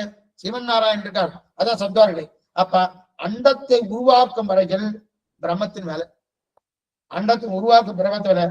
அந்த அண்டத்துக்கு தலைவர் யாரு? நான்முகன் என்று சொல்லக்கூடிய பிரம்மா, அவர் தான் வந்துட்டார். அதன் பிறகு பிரம்மா தான் மற்ற அத்தனையும் படைக்கிறார் இல்லையா? ஆக பகவானின் விராட் சுரூபத்தை வர்ணித்தார். இது முன்னாடி. அடுத்த அத்தியாயம் என்னது? எத்தனையோ அவதாரங்கள் இருக்கட்டும். இப்ப உங்களுக்கு சிருஷ்டி தெரிஞ்சுட்டோம். இனிமேதான் அவர் மனுஷால சிருஷ்டிக்கணும், தேவர்களை சிருஷ்டிக்கணும். அதற்கு மேற்கொண்டு மிருகங்கள், செடிகள், கொடிகள், ஸ்தாவரம் என்ன, ஜங்கமம் என்ன, இது அத்தனையும் சிருஷ்டிக்கணும். அதெல்லாம் பிரம்மாவுடைய கையில இருக்கு. இருக்க இடம் கொடுத்துட்டார். பஞ்ச பூதங்கள் என்ன, பஞ்ச தன்மாத்திரங்கள் என்ன, பஞ்ச கர்மேந்திரியங்கள் என்ன, பஞ்ச ஞானேந்திரியங்கள் என்ன, மனஸ்தத்துவம் என்ன, அதற்கு மேற்கு அந்த கடாகங்கள் என்ன, இது அத்தனையும் பகவானே தனித்து சிருஷ்டிக்கிறார். சிருஷ்டித்த பிறகு அந்த சிருஷ்டித்தவருக்கு மக்கள் என்ன, அதே போல தேவர்கள் என்ன, ரிஷிகள் என்ன, இதெல்லாம் பிரம்மாவின் துவாரா சிருஷ்டிக்கிறார். இது வரைக்கும் பார்த்தோம். இதான் சிருஷ்டி விஷயம். ரொம்ப தூரம் போக வேண்டாம். இதான் சிருஷ்டி விஷயம் தெரியறது. இது வரைக்கும் ஒரு அத்தியாயம். இதுக்கு முன்னாடி என்ன பார்த்தோம்? பகவானுடைய விராட் சுரூபத்தை வர்ணித்திருக்காரோ.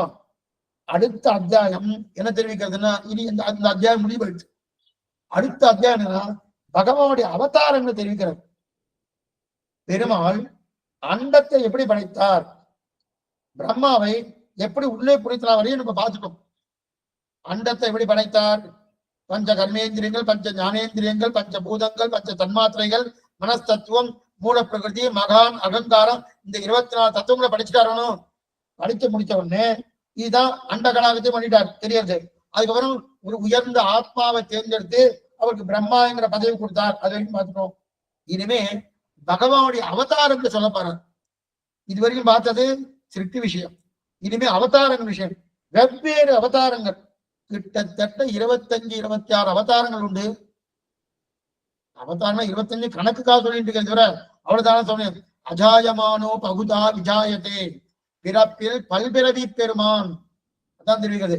பகவானுடைய அவதாரங்களுக்கு கணக்கே கிடையாது, கணக்குண்டான கிடையாது. ஆனா சாஸ்திரம் தசாவதாரம் சொல்றது ஒரு பக்கம், ஒரு பக்கம் 25 அவதாரங்கள் சொல்றது. அதுதான் கணக்கான. அப்படி கணக்கு கிடையாது. நமக்கு புரிஞ்சுக்கிறதுக்காக ஒரு எண்ணிக்கை சொல்றதுக்காக சொல்லிட்டு இருக்க தவிர நிறைய அவதாரங்கள். இப்ப பிரதானமா இங்க 25 அவதாரங்கள் பாகவத்தை சொல்றாரு. சுருக்கமா தான் பார்க்க போறோம். பெருமாள் என்னன்னா, முதல் அவதாரம் வராக அவதாரம். ஐயா சுவாமி, மச்ச அவதாரம் தான் முதல்ல, வராக அவதாரம் தான் இதுல எடுத்திருக்காரு. முதல் அவதாரம் வராக அவதாரம். வரிசையா ஞாபகத்துக்கு கொஞ்சம் ஜாகிரதையா கேட்கணும், ஜாகிரதையா கேட்கணும். முதல் அவதாரம் வராக அவதாரம். வரிசையா ஞாபகத்துல வச்சுக்கலாம். அவதாரங்க பேரை சொல்றேன். ஒவ்வொரு அவதாரத்தையும் நாம் விளக்கமா மேல பார்க்க போறோம்.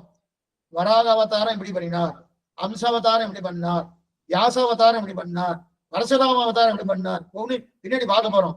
ஆனா கிட்டத்தட்ட அதனாலதான் சொல்றேன், கொஞ்சம் நாழி ஆகுது. இது இத்தனையும் 7 நாட்களை முடிக்க முடியுமான்னா சிரமம். 7 நாட்களை முடிக்கணும் சொல்லணும்னா எப்படி சாமி முடிக்கும்?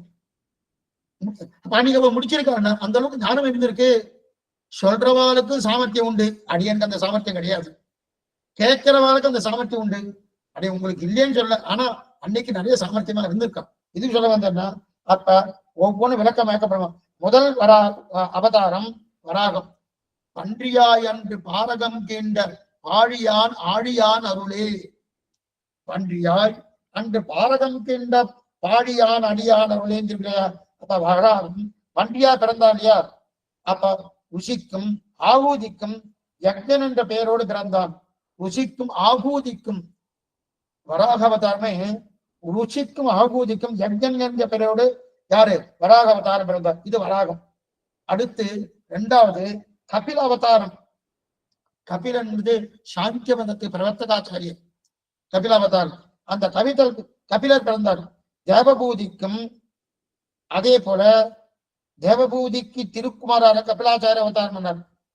கர்த்தம பிரஜாபதி, தேவபூதி, இந்த 2 பேருக்கும் கல்யாணம் ஆயிடுத்து. கல்யாணம் ஆனதுக்கு அப்புறம் அவளுக்கு பிறந்த குழந்தை தான் கபிலாச்சாரியர். பகவத் அவதாரம்.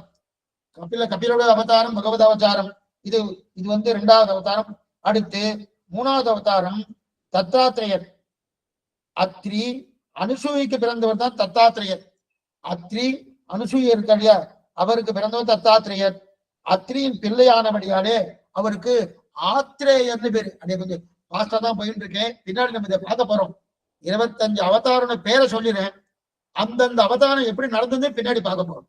ஆக முதல் அவதாரம் வராக அவதாரம், அடுத்து கபில அவதாரம், அடுத்து தத்தாத்திரேயர் அவதாரம், அந்த தத்தாத்திரேயத்துக்கு ஆத்திரேயர்னு பேரு. அடுத்து சனத்குமாரர்கள். சனத்குமாரர்கள் யாருமா? பிரம்மாவுடைய மானச புத்திரர்கள். பிரம்மா தன் மனசாலேயே 4 பேரை படைக்கிறார். சனகன், சனத்குமாரன் முதலானவர்கள் எல்லாம் இருந்து 4 பேர். அந்த 4 பேருக்கு இதுவும் பிரம்ம பகவானுடைய அவதாரம் தான். சனத்குமாரர்கள் அவர்களும் பகவானின் அவதாரம் தான். அடுத்து நரநாராயண அவதாரம் எங்க தெரியுமா? பத்ரிகாசிரமம் நடந்தது. தானே ஆச்சாரியனாய் தானே சிஷ்யனாய் இருந்து கொண்டு திருமந்திர உபதேசம். அந்த நரநாராயண அவதாரம் இதுதான் உபதேசனம். இதுவும் பகவானுடைய அவதாரம் தான். நரனும் பகவான் தான், நாராயணனும் பகவான் தான் அவதாரம். இது 6வது அவதாரம். அடுத்து 7வது அவதாரம் துருவன். அவன் சொல்லுவான் துருவ நட்சத்திரம் சொல்றாங்க. ஆமா, அந்த துருவன் இருக்கு இல்லையா, சிறு குழந்தை. இவன் 6 மாசம் தான் தபஸ் பண்ணி பெருமாளையே செவிச்சனும் அப்படிக்கச்சே துருவனாக பகவானை தான் பிறந்திருக்கார். துருவன் வேறல்ல, பகவான் வேறல்ல. துருவனாக பகவானே பிறந்தார் இல்லையா, அது துருவ அவதாரம். 7வது அவதாரம். அடுத்து 8வது கிருத்து.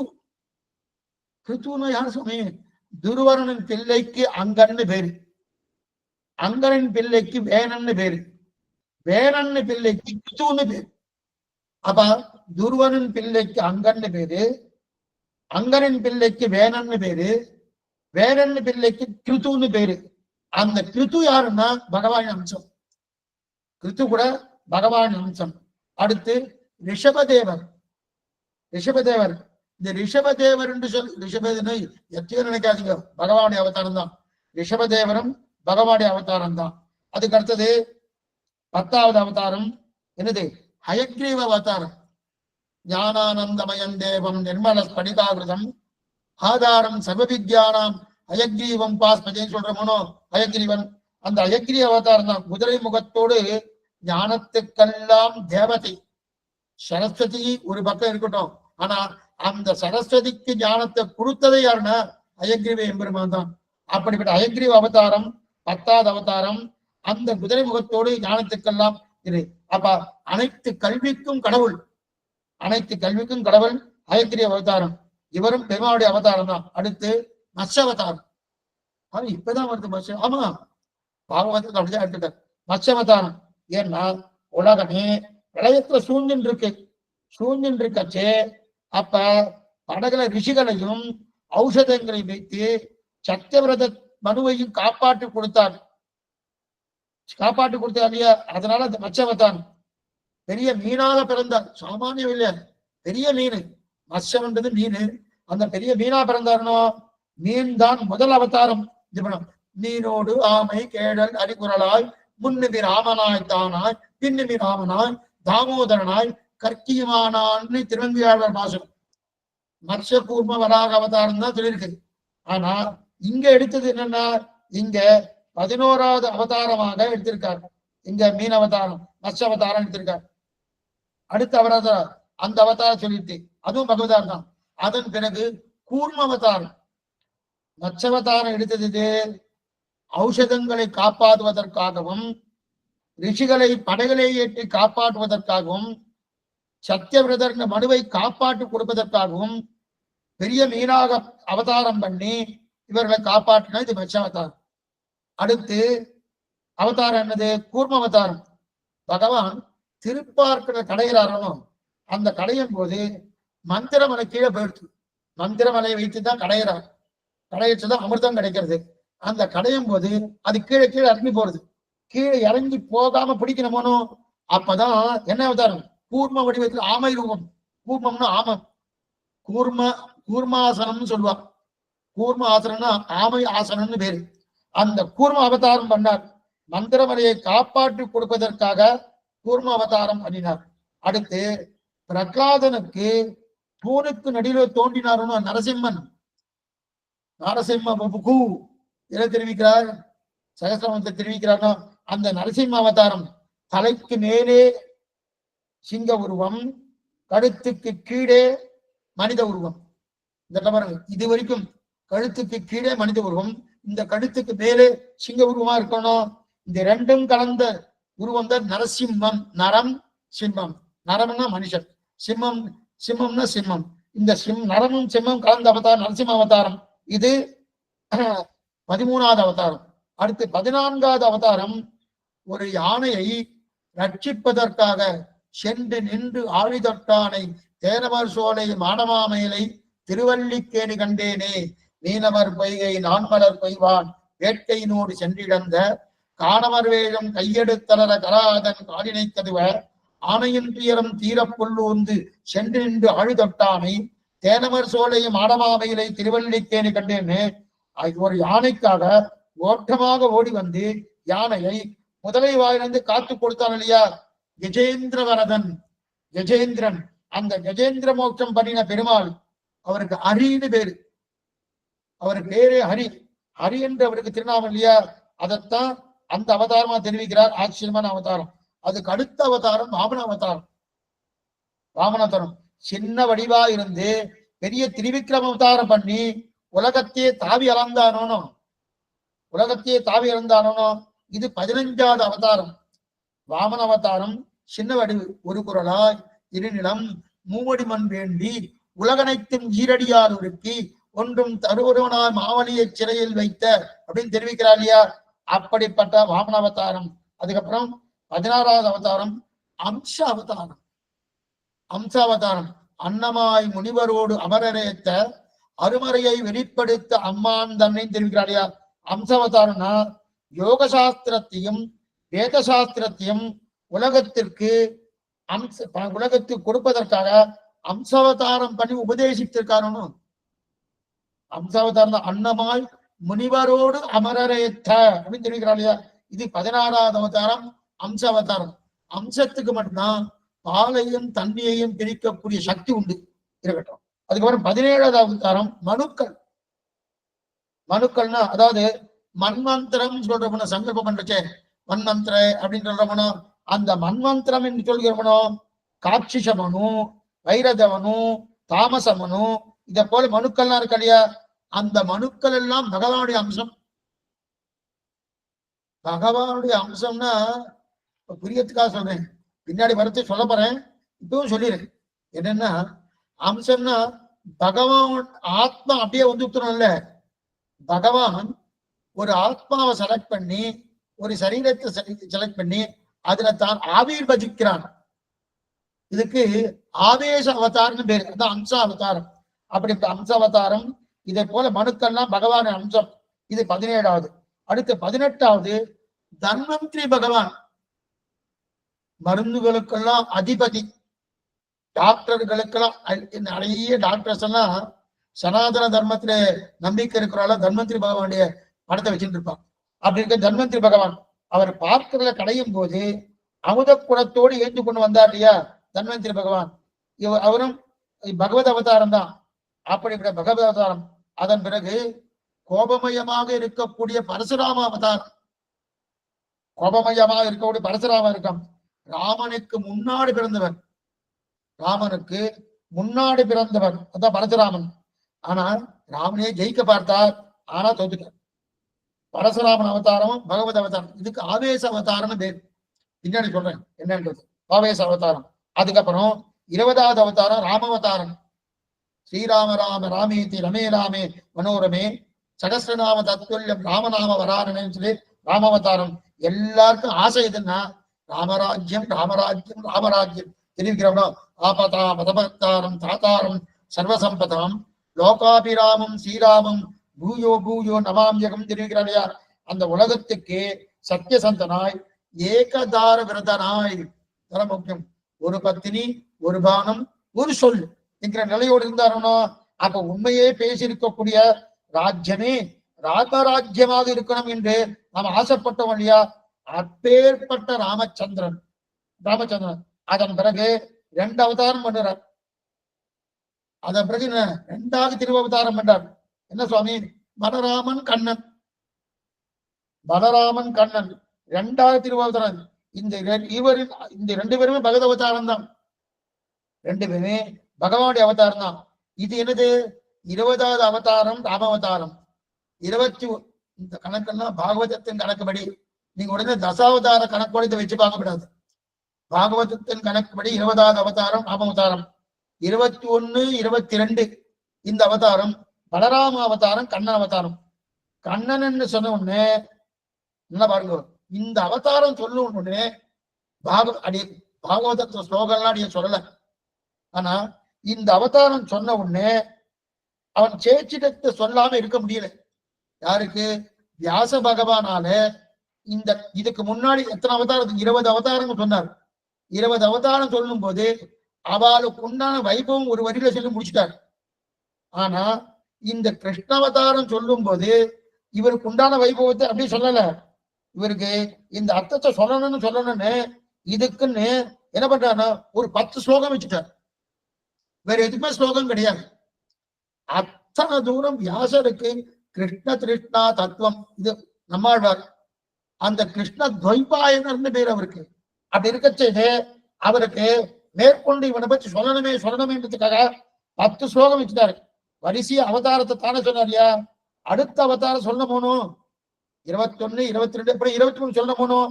23 சொல்லாம இங்க ஸ்லோகம் வச்சுட்டார். பலராமன் கண்ணன் குறுக்க வந்தோடனே குறுக்க 10 ஸ்லோகம். மற்ற அவதாரம் எல்லாம் ஒன்னும் விளையாடித்தானே விளையாடல. ராமன் விளையாடினானா, வராகன் விளையாடினானா, அல்லது மச்சம் விளையாடித்தா, கூர்மம் விளையாடித்தா, இதெல்லாம் விளையாடலையணும். விளையாடினது யாரு? கண்ணன் தானே.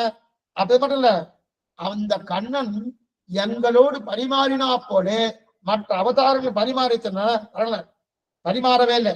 கண்ணன்னு சொன்னாலே பேசாம யாராலும் இருக்கவே முடியாது. கண்ணன்னு சொன்னாலே பேசாம யாரும் இருக்க முடியாது. சரி சுவாமி, ராமன் சொன்னா கை கூப்புவோம். ஓ ராமன் சுவாமி, சக்கரவர்த்தி சுவாமி கை கூப்புவோம், அவ்வளவுதான். கண்ணன்னு சொன்னா என்ன தோணும்? அவனை அப்படியே ஆலிங்கனம் பண்ணிட்டு மடியில எடுத்து வச்சுப்போம். இது கண்ணனுக்கு உண்டான தன்மை. ஏன்னா கண்ணன் எளிமையிலும் எளிமை. பத்துடை அடியவர் எளியவன், இடர்களுக்கு அரிய வித்தகன், மலர்மகள் விரும்பும் நம் அரும்பெறடிகள் மற்றொரு கடவன். அங்கேயும் என்ன சொல்லியிருக்க ஆழ்வார்?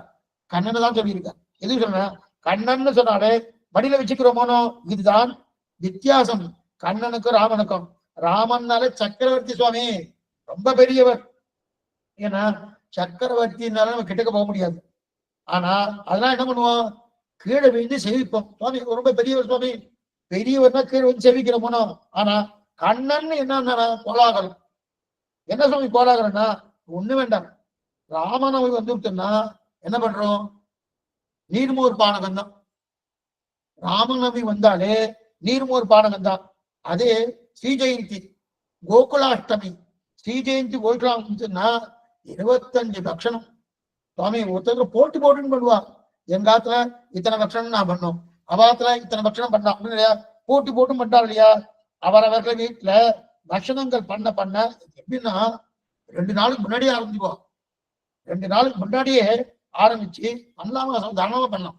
எங்க பாட்டி அப்படிதான் பண்ணுவான். பாட்டு வண்டி 1 வாரத்துக்கு முன்னாடியே ஆரம்பிச்சுவான். அப்பெல்லாம் கரண்ட் கூட கிடையாது. அப்ப என்ன முணுக்குன்னு ஒரு காடா விளக்கு, அந்த காடா விளக்கு வச்சுட்டு இத்தனையும் பண்ணிட்டு இருப்பா இல்லையா? 1 வாரத்துக்கு முன்னாடி ஆரம்பிச்சிடான். கெட்டு போகதான் சொன்னேன், கிடையவே கிடையாது. அவன் கைவண்ணம் தாமரை இருக்கு இல்லையா? அந்த கைவண்ணம் பட்டாலே கிடையவே கிடையாது. ஏற்றுக்கிட்டு சொல்ல வந்தேன்னா, அப்ப கண்ணனுக்குன்னு பேசுபவர்கள் சில பேர் இருக்கா, ராமனுக்குன்னு பேசுபவர்கள் சில பேர் இருக்கா. இருக்கட்டும் சுவாமி. ஆனா கண்ணன் பட்சத்துல என்ன சொல்லுவானுமா? எங்க கண்ணனுக்கு தான் எத்தனை பட்சணம். ஏன்னா கண்ணனுக்கு விட்டு கொடுக்க மாட்டா சில பேர் ராமனை விட்டு கொடுமா. திவ்ய தேசத்திலே சில திவ்ய தேசத்துல இருக்கக்கூடிய வாழக்கூடிய ஸ்ரீ வைஷ்ணவன் என்ன பண்ணுவானா, எங்க பெருமாள் போல எந்த பெருமாளும் கிடையாது அப்படின்னு. அவர் வேற திவ்ய தேசமா இருப்பாரு, எங்க பெருமாள் போல எந்த பெருமாளும் கிடையாதுன்னு. இந்த போட்டி பொறாமையில் இருக்கக்கூடாது. போட்டி இருக்கணும், ஆனா அது பொறாமையாகக்கூடாது. அதே போல இங்க ராமனுக்கும் கண்ணனுக்கும் போட்டி. என்ன போட்டி? ராமனை பிடிச்சவா சில பேர் இருப்பா, கண்ணனை பிடிச்சவா சில பேர் இருப்பா. கண்ணனை பிடிச்சவா என்ன சொல்றான்னா, எங்க கண்ணனுக்கு கோகுலாஷ்டமி ஸ்ரீ ஜெயந்தி வந்துச்சுன்னா 25 பக்ஷணங்கள் பண்ணி என்னமா கோலாகலமா கொண்டாடுறோம். உங்க ராமனுக்கு என்ன? ஒண்ணும் இல்லை, நீர்மோர் பானகம் அவ்வளவுதான், ஒண்ணுமே இல்லைனா. உடனே ராமனுக்கு வேண்டி வேலை சொல்லுவா, என்ன சொல்லுவா? ஆமா நீர்மோர் பானகம் தான். என்ன பண்ணுவோம்? எல்லாம் இருக்கிறவாருக்கு படாடோபம் தேவையில்லை. ஒண்ணும் இல்லாதவனுக்கு தான் படாடோபம் பண்ணிப்பான். கொஞ்சம் சொல்றது புரியுதா? எல்லாம் இருக்கு யாருக்கு? ராமனுக்கு, சக்கரவர்த்தி எல்லாம் இருக்கு, படாடோபமே தேவையில்லை.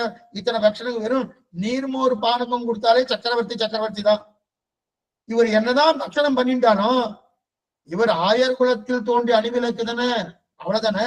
இவர் சக்கரவர்த்தியான கிடையாதுன்னு இப்படி போட்டி போட்டு பேசணும். எதுக்கு சொல்ல வந்தேன்னா, இந்த போட்டி என்னது, இது ஆரோக்கியமான போட்டி, ஒன்னும் தவறான போட்டி இல்லை. இதுக்கு சொல்ல வந்தேன்னா, அப்ப ராமனோ சக்கரவர்த்தி, அவர் ஒன்னும் பள்ளி கொண்ட வேண்டாம், உங்க கண்ணனுக்கு ஒண்ணுமே இல்லை, அதான் பண்ணி பாத்துக்கிறேன். இப்படி பார்த்தா இதுக்கு ஏத்தம், அப்படி பார்த்தா அதுக்கு ஏத்தம். ராமன்னு சொன்னாலே மரியாதை வந்துடும். ராமன்னு சொன்னாலே என்ன மரியாதை வந்துடும். கண்ணன் சொன்னா என்ன சுவாமி, ஆசை வரும்.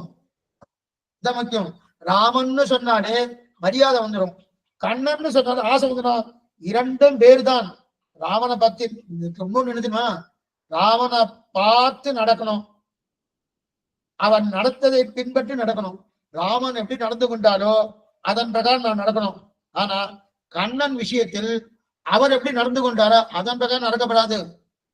அவர் சொன்னதை பின்பற்றி நடக்கணும். என்ன ஆகும்னா, அவர் நடத்தினதை பின்பற்றி நடக்க போனா அப்படின்னா நம்ம பொய் சொல்லணும். 14,100 பெண்களை 100 பெண்களை கல்யாணம் பண்ணிக்கணும். இதெல்லாம் என்னது, கண்ணனை பின்பற்றி போனா இந்த ஆபத்து இருக்கு.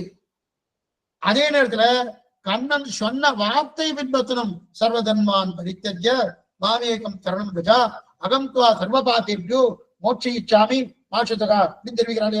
ஆனா ராமன் விஷயத்துல ராமன் பேசவே மாட்டார். அவர் பேச்சு அவ்வளவு தூரம் கிடையாது. முத்து உதிர்ந்தா போல பேசுவார். 3 ஸ்லோகம் தான் பண்ணார். சகுருதேவ பிரபன்னாய சவாத்மி சயாயிச்ச அபயம் சர்வபூதேத்வ ததாம் ஏதத்ருதம் மம்மா அப்படின்னு தெரிவிக்கிறாரியா. எதுக்கு சொல்ல வந்தேன்னா, அப்படி இருக்கச்சே அப்ப கண்ணனை பார்த்து நடந்து கொள்ளக்கூடாது.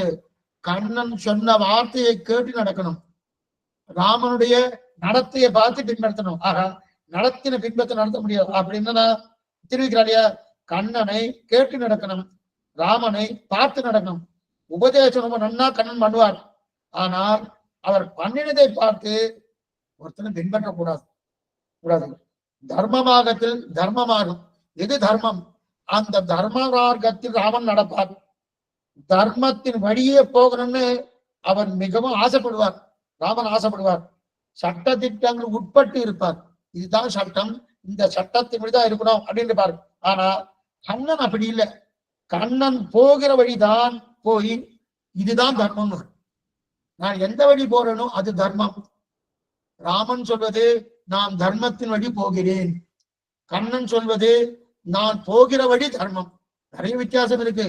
நாம பண்ண முடியுமா, பண்ண முடியும். சர்வேஸ்வரன் அவர் எது பண்ற அது இது புது என்னலாவனவல்ல என்ன உன் செய்கை நெய்விக்கும் முதுவைய முதல்வா. ஆழ்வார சொல்லு, நீ எது பண்ணாலும் அது நன்னா இருக்குன்றாரு. நீ எது பண்ணாலும் அது நீ பண்ணதா இருக்கணும், அது மற்றவர்த்த மற்றவாள் பண்ணவா இருக்கக்கூடாது. நீ எது பண்ணாலும் அது சாஸ்திரமாறுது. அது இது உது என்னலாவனவல்ல என்ன உன் செய்கை நெய்விக்கும் முதுவைய முதல்வான்னு தெரிவிக்கிறாள் இல்லையா. அப்ப அதான் தெரிவிக்கிறார். அப்ப எது தர்மமோ அந்த தர்ம வழியில் போவான் ராமன். ஆனா தான் எந்த வழி போனானோ அதுதான் தர்மம். இது கண்ணனுக்கு அப்படின்னு இதான் எழுதி வச்சிருவாரு. நான் இந்த வழி போயிருக்கேன், அதுதான் தர்மம் நிற்கிறார் யார். ஆக சர்வேஸ்வரன் தெரிந்து என்ன பண்ணினாரோ அதுதான் தர்மம். ராமோ விக்கிரகவான் தர்மகா கிருஷ்ணம் தர்மம் சனாதனம் தெரிவிக்கிறார் யார். ஆக பலராம அவதாரம் என்ன, கண்ணன் அவதாரம் என்ன, 2 பேரும் ஒரே அவதாரம். அந்த அவதாரம் என்ன, அதுக்கு மேல 23வது அவதாரம் 21, 22 இந்த 2 அவதாரங்களும் பலராம அவதாரம், கண்ணன் அவதாரம். அடுத்து 23வது அவதாரம் வேதவியாசன் அவதாரம்.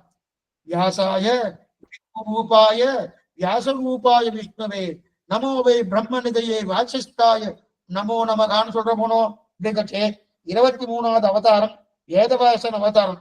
இதுவும் ஆவேச அவதாரம், இதுவும் ஆவேச அவதாரம்.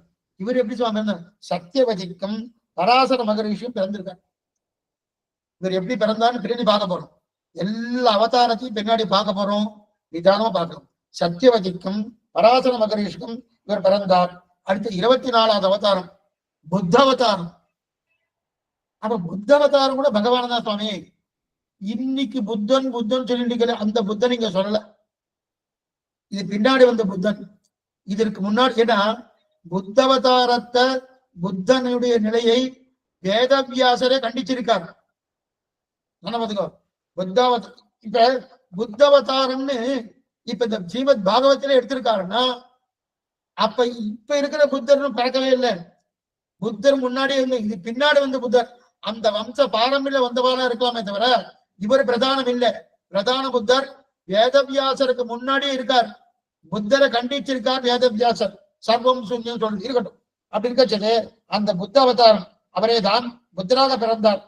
வேதத்திலே அவர் என்ன பண்றாரு? வேதம் இல்லைன்னு சொல்றதுக்காக புத்த அவதாரம். இதுதான் ஆச்சாரிய தேகாரம் பிரம்மனா எடுத்திருக்காரு. இதை பத்தி நல்லா வேகமா சொல்ற அங்க வரைச்ச சொல்றேன். இதுக்கு இல்லாம வேதத்துல இம்சையெல்லாம் சொல்லப்பட்டிருக்கு. அதை யாரும் பின்பற்றாதீங்கோ. சொல்றது யாரு? ஸ்ரீமன் நாராயண அவதாரமாக இருக்கக்கூடிய புத்த அவதாரம். வேதத்தை நம்பாதீங்கோ அப்படின்னு சொல்லிட்டாரு. ஏன் சுவாமி இந்த மாதிரி பண்ணாங்க? அசுர ராட்சசெல்லாம் இருக்கா இல்லையா, அவ வேதத்தை வைத்துக் கொண்டு நிறைய எல்லாரையும் இம்சிக்கிறான். வேதத்தை வைத்துக் கொண்டு இம்சிக்கக்கூடிய ஒரு தன்மை வந்துனாலே அவளுக்கு தண்டனை கொடுக்க முடியாது. வேதத்தை கத்துட்டு இருக்கா. அதெல்லாம் என்ன பண்ணனா, அந்த வேதத்திலிருந்து அவ விடுபடணும். விடுபடனா என்ன பண்றது? பொய்யான ஒரு செய்தியை பரப்பினான் புத்த அவதாரம் எடுத்து. வேதத்துல நிறைய இம்சைகள்லாம் சொல்லியிருக்கு, அதை நம்பாதீங்கோ அப்படின்னு சொன்னோடனே இந்த அசுர ராட்சசால என்ன பண்ணா, அது நம்பிக்கை போயிடுச்சு. அவன் அதை கெட்டியா பிடிச்சுண்டா. வேதத்தை கெட்டியா பிடித்து கொண்டுதான் உலகத்தையே நிறைய கஷ்டத்தை கொடுத்துட்டு இருந்தா. அப்படி இருக்கச்சே முதல்ல வேதத்திலிருந்து இவனை பிரிக்கணும்னா அப்பதான் இவர்களை நாம் கொல்வதே முடியும் என்று சொன்னேன். தெரியுமா? புத்தவதாரம் பண்ணி வேதத்தை நீங்க யாரும் நம்பாதீர்கள், நீங்கள் ஆதரிக்காதீர்கள். அதுல என்ன சொல்லியிருக்கு? அதில் என்ன சொல்லிருக்கு? மாட்ட கொள்ளு சொல்லியிருக்கு. அதே மாதிரி ஆட்ட கொள்ளு சொல்லியிருக்கு இல்லையா? அதெல்லாம் நீங்க இந்த மாதிரி பிரச்சாரம் பண்ணி அசுரர்களையும் ராட்சசனும் குழப்பினான். அப்படியானா அதனால அவர் கொல்ல முடிஞ்சது. இது என்ன அவதாரம்? புத்த அவதாரம். அடுத்து கடைசி அவதாரம் கலிபுருஷன். அப்படின்னு இந்த கலியுகத்தின் கடைசியிலே கலிபுருஷனை ஒழிப்பதற்காக கல்கியாக பிறக்கப் போகிறார். கலிபுருஷனை ஒழிப்பதற்காக கல்கியாக பிறந்தார். விஷ்ணு யசஸ் என்பவருக்கு குமாரராக சம்பளம் என்கிற ஒரு கிராமத்திலே விஷ்ணு யசஸுக்கு பிள்ளையாய் கல்கி அவதாரம் பண்ண போகிற. இன்னும் வரல, இனிதான் வரப்படுது. அது எப்ப? இந்த கல்கி பகவானுடைய அவதாரமே இந்த கலிகாலத்தின் கலியுகத்தினுடைய கடைசியில தான். அவர் வந்து கிளம்பினதுக்கு மறுபடியும் கிருத்தயுகம் வந்துடும். அப்படிப்பட்ட கடைசியில அவதாரம் பண்ண போறார். அவருடைய தகப்பனார் விஷ்ணு யசஸ். அவர் எங்க கிடக்கிறார்? சம்பளம் என்கிற கிராமத்துல கிடக்க போகிறார். ஆக இந்த அத்தியாயத்தில் 25 அவதாரங்கள் சொல்லப்பட்டன. இந்த 25 பாவனம் சொல்லப்பட்டன அப்படின்னு இது அத்தனையும் பரீட்சித்து நல்லா கேட்டுட்டார். நம்ம எங்க இருக்குன்னு பாத்துக்கணும். அவதாரத்துக்கு வந்து அந்த விஷயத்தை விட்டுற கூடாது. எந்த ட்ராக்ல போறோமோ அதை விட்டவே கூடாது.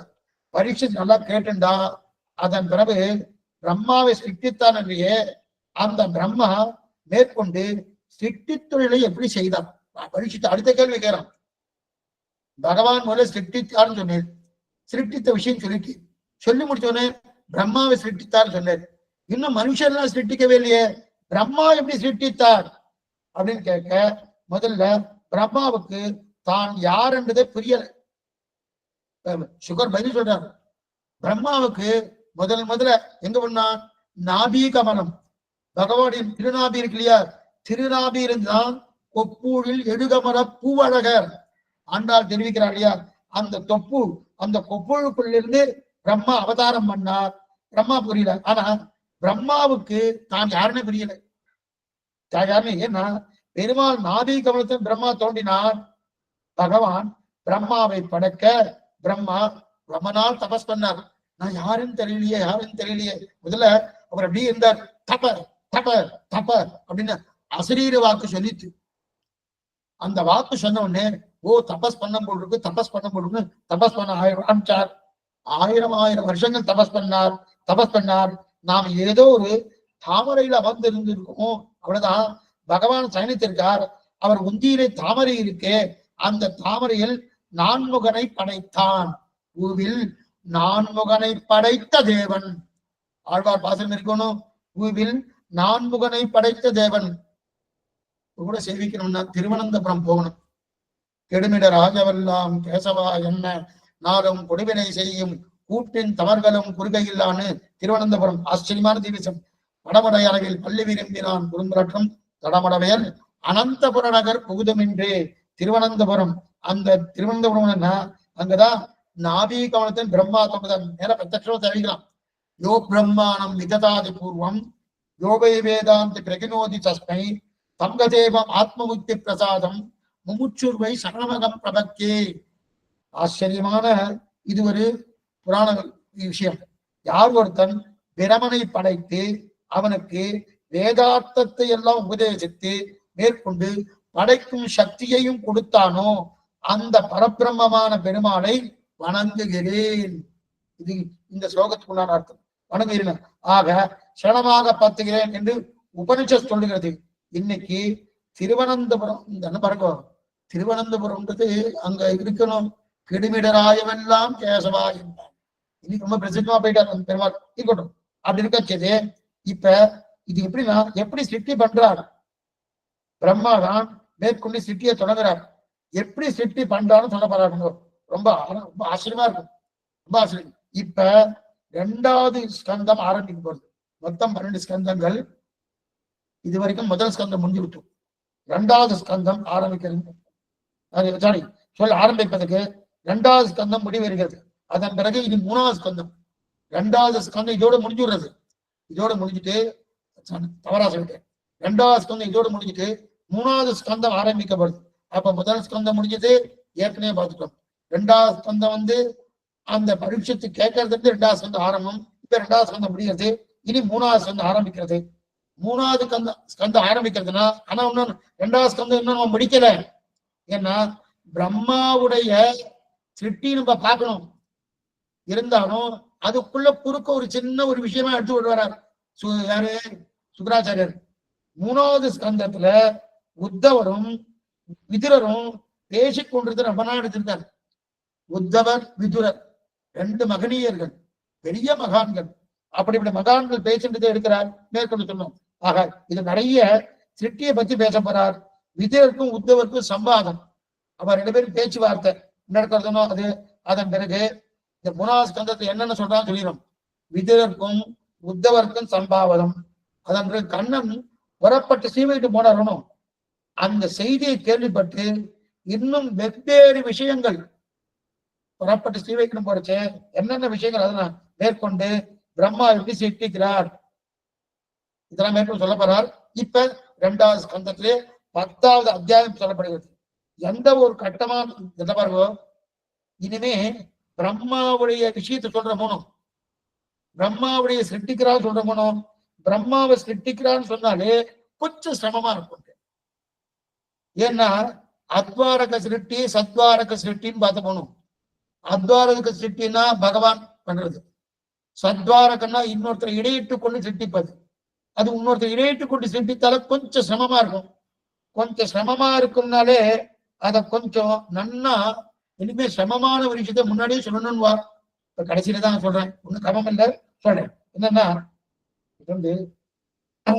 இவர் எப்படி படைக்கிறார், என்ன எப்படி படைக்கிறார், எப்படி படைக்கிறார், எப்படி இது பண்றாரு. பகவான் திருமேனியை பிரகிருதியை மாத்துறார். மறுபடியும் அந்த பகவானுடைய சிருஷ்டியை சொல்லிட்டு மறுபடியும் பிரம்மா சிருஷ்டியை சொல்றேன். பகவான் முதல்ல மூலப்பிரகிருதி, மூலப்பிரகிருதி தான் தன் திருமேனி, தன் திருமேனியை பிரகிருதியை மாத்துறார். மாத்தின உடனே மகான் ஆறுது. மூலப்பிரகிருதி மகான் ஆறுது. மகான் அகங்காரம் ஆறுது. அகங்காரம் தான் அந்த 3 அகங்காரமா மாறுகிறது. சாத்விக அகங்காரம், ராஜச அகங்காரம், தாமச அகங்காரம் ஆறுது. அது மாதிரி அதிலிருந்து பஞ்சபூதங்கள் என்ன, பஞ்ச தன்மாத்திரங்கள் என்ன, கண்மேந்திரியங்கள் என்ன, ஞானேந்திரியங்கள் என்ன, மனஸ்தத்துவம் என்ன, இது இத்தனையும் கிடைக்கிறது. அதன் பிறகு பகவான் 14 லோகமடைந்த அண்டங்களாக உருவாக்கினார். அதுக்கப்புறம் ஒரு உயர்ந்த ஆத்மாவை தேர்ந்தெடுத்து பிரம்மாவை உருவாக்கி உள்ளே வைத்தார். இது வரைக்கும் நம்ம பார்த்துட்டோம். இப்ப பிரம்மா சிருஷ்டிக்க ஆரம்பிக்கிறார். பிரம்மா சிருஷ்டிக்க ஆரம்பிக்கிறார்.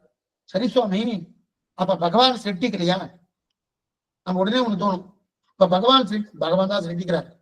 பிரம்மாவை இடையிட்டு கொண்டு சிருஷ்டிக்கிறார். பிரம்மாவுக்கு அந்தர்யாமியா இருந்து கொண்டு தான் சிருஷ்டிக்கிறார். இப்ப நம்ம என்ன தோணுனா அதே அவரே பண்ணிருக்கலாம்னா பண்ண முடியாது. இன்னென்ன தேவதையெல்லாம் இருக்கா, அந்தந்த தேவதைக்கு சில சில காரியம் கொடுத்தாங்க நம்மனோ. அதனாலதான் பிரம்மாவை இடையேட்டுக்குள்ள சிருஷ்டிக்கிறார், சிருஷ்டிக்க ஆரம்பிக்கிறார். இப்ப முன் சிருஷ்டி பின் சிருஷ்டி. முன் சிருஷ்டி பகவான் பண்ணது, பின் சிருஷ்டி பிரம்மாவுக்கு முன்னாடி சிருஷ்டியது. பிரம்மாவிடத்திலிருந்து நடக்கும் சிருஷ்டி இரண்டும் இந்த இடத்துல சொல்லப்பட்டுள்ளது.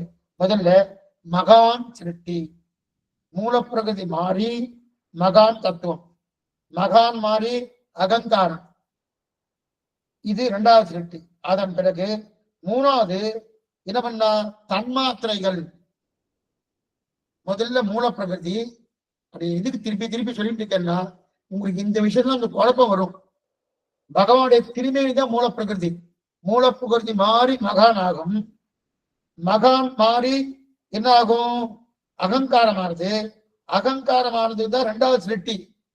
அகங்காரம் தான் இரண்டாவது சிருஷ்டி. அதன் பிறகு அகங்காரத்திலிருந்து தன்மாத்திரைகள் வரும். தன்மாத்திரைகள்னா என்னன்னு நம்ம யதீந்திரமத தீபிகால நம்ம பார்த்திருக்கோம். தன்மாத்திரைன்னா முழுவதுமாக பஞ்சபூதங்கள் வராது, முழுவதுமாக பஞ்சபூதங்கள் இல்லாத நிலையே இருக்காது. அந்த இடைப்பட்ட நிலைக்கு தான் தன்மாத்திரைன்னு பேரு. அந்த பஞ்ச தன்மாத்திரைன்னு பேரு. அந்த தன்மாத்திரை முதல்ல சிருஷ்டிக்கிறார். அந்த தன்மாத்திரை சிருஷ்டிக்கிறது தான் மூணாவது தன்மாத்திரை. சப்த ஸ்பரிச ரூப ரச கந்தம், இந்த அஞ்சும் படைக்கப்பட்டது மூணாவது. அடுத்த சிருஷ்டியில் அடுத்தது நாலாவது வைகாரிக வாரிக்கத்துவர். வைகாரிக்கம் என்னது? பஞ்ச கர்மேந்திரியங்கள் பஞ்ச ஞானேந்திரியங்கள் படைக்கப்படுகிறது. முதல்ல தன்மாத்திரை, இது அது மூணாவது. நான்காவது பஞ்ச கர்மேந்திரியங்கள் பஞ்ச ஞானேந்திரியங்கள் கிடைக்கிறது. கூடவே மனஸ்தத்துவம் படைக்கப்படுகிறது. அதன் பிறகு வித்யை அவித்யை ரெண்டு. வித்யை அவித்யை ஆச்சரியமான விஷயம், கொஞ்சம் நல்லா புரிஞ்சுக்கணும். வித்யை அவித்யைனா வித்யைனா அறிவு, அவித்யைனா அறிவு இன்மை. இந்த ரெண்டையும் படிக்கிறார்.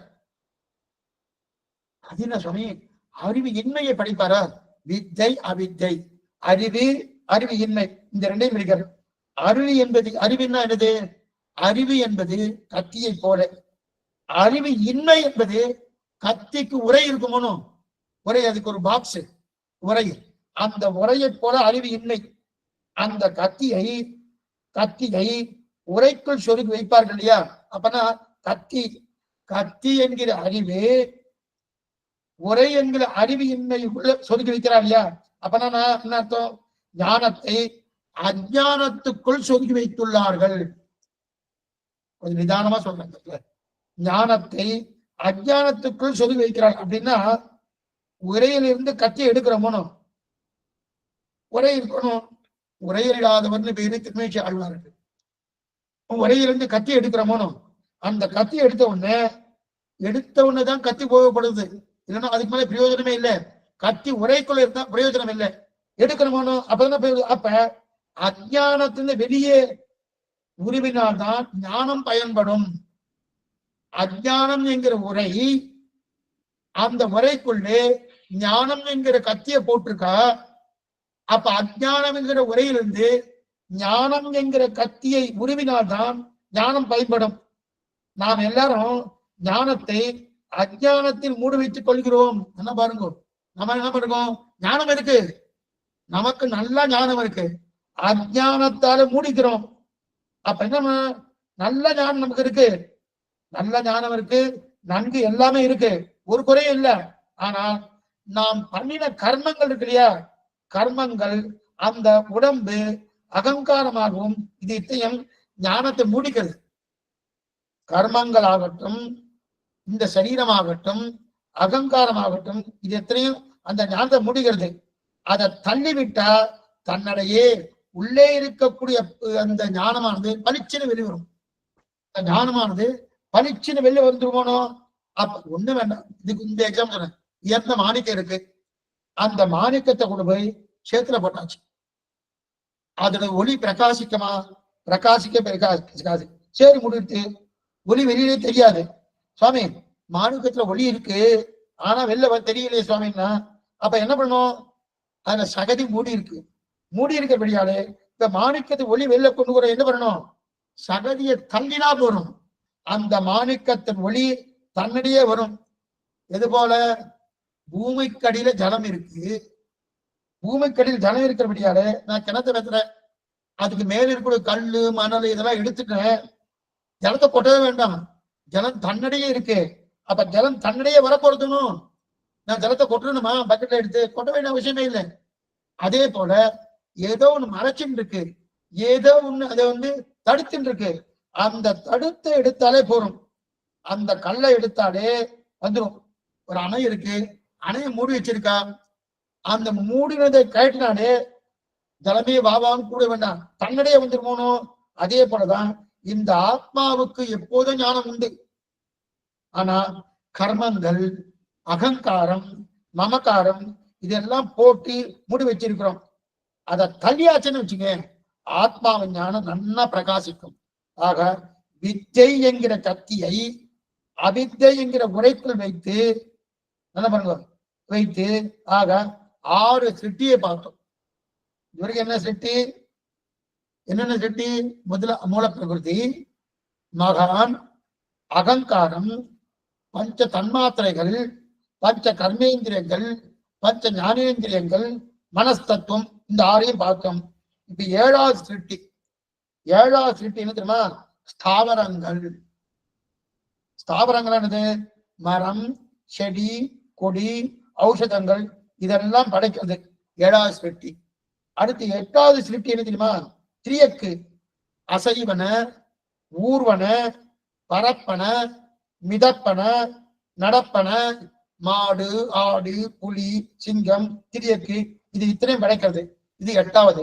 அடுத்து 9வது சிருஷ்டி என்ன தெரியுமா? இதுதான் மனுஷ சிருஷ்டி. மனுஷன சிருஷ்டிகள் எங்க? நமக்கு முன்னாடி மிருகங்களை சிருஷ்டிக்கிறார், தாவரங்களை சிருஷ்டிக்கிறார், அதுக்கப்புறம் தான் மனுஷ சிருஷ்டிய. அதுக்கப்புறம் மனுஷ சிருஷ்டி.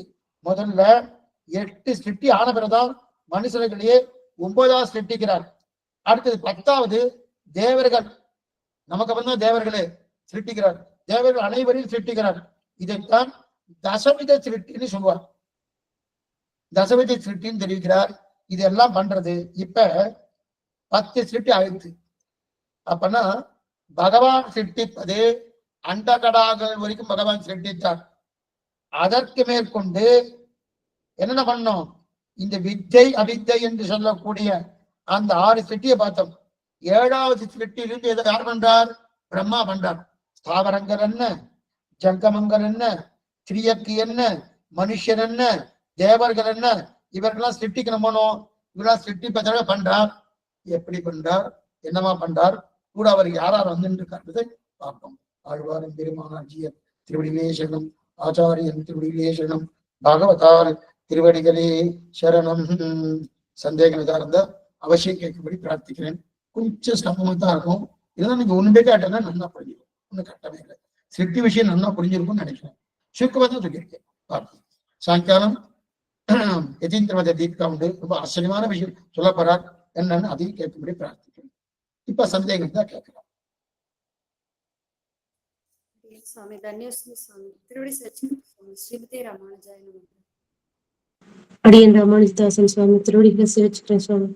धन्यवाद स्वामी श्रीमते रामानुजाय नमः. धन्य स्वामी பாக்கியம். அடியேன் சுவாமி.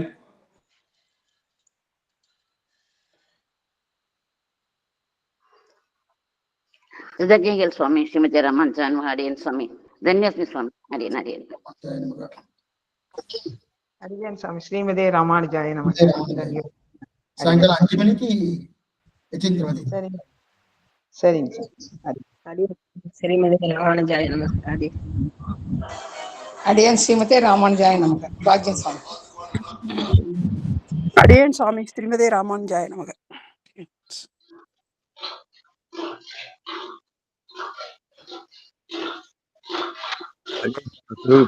அடியேன் சுவாமி ஸ்ரீமதே ராமானுஜாய நமக.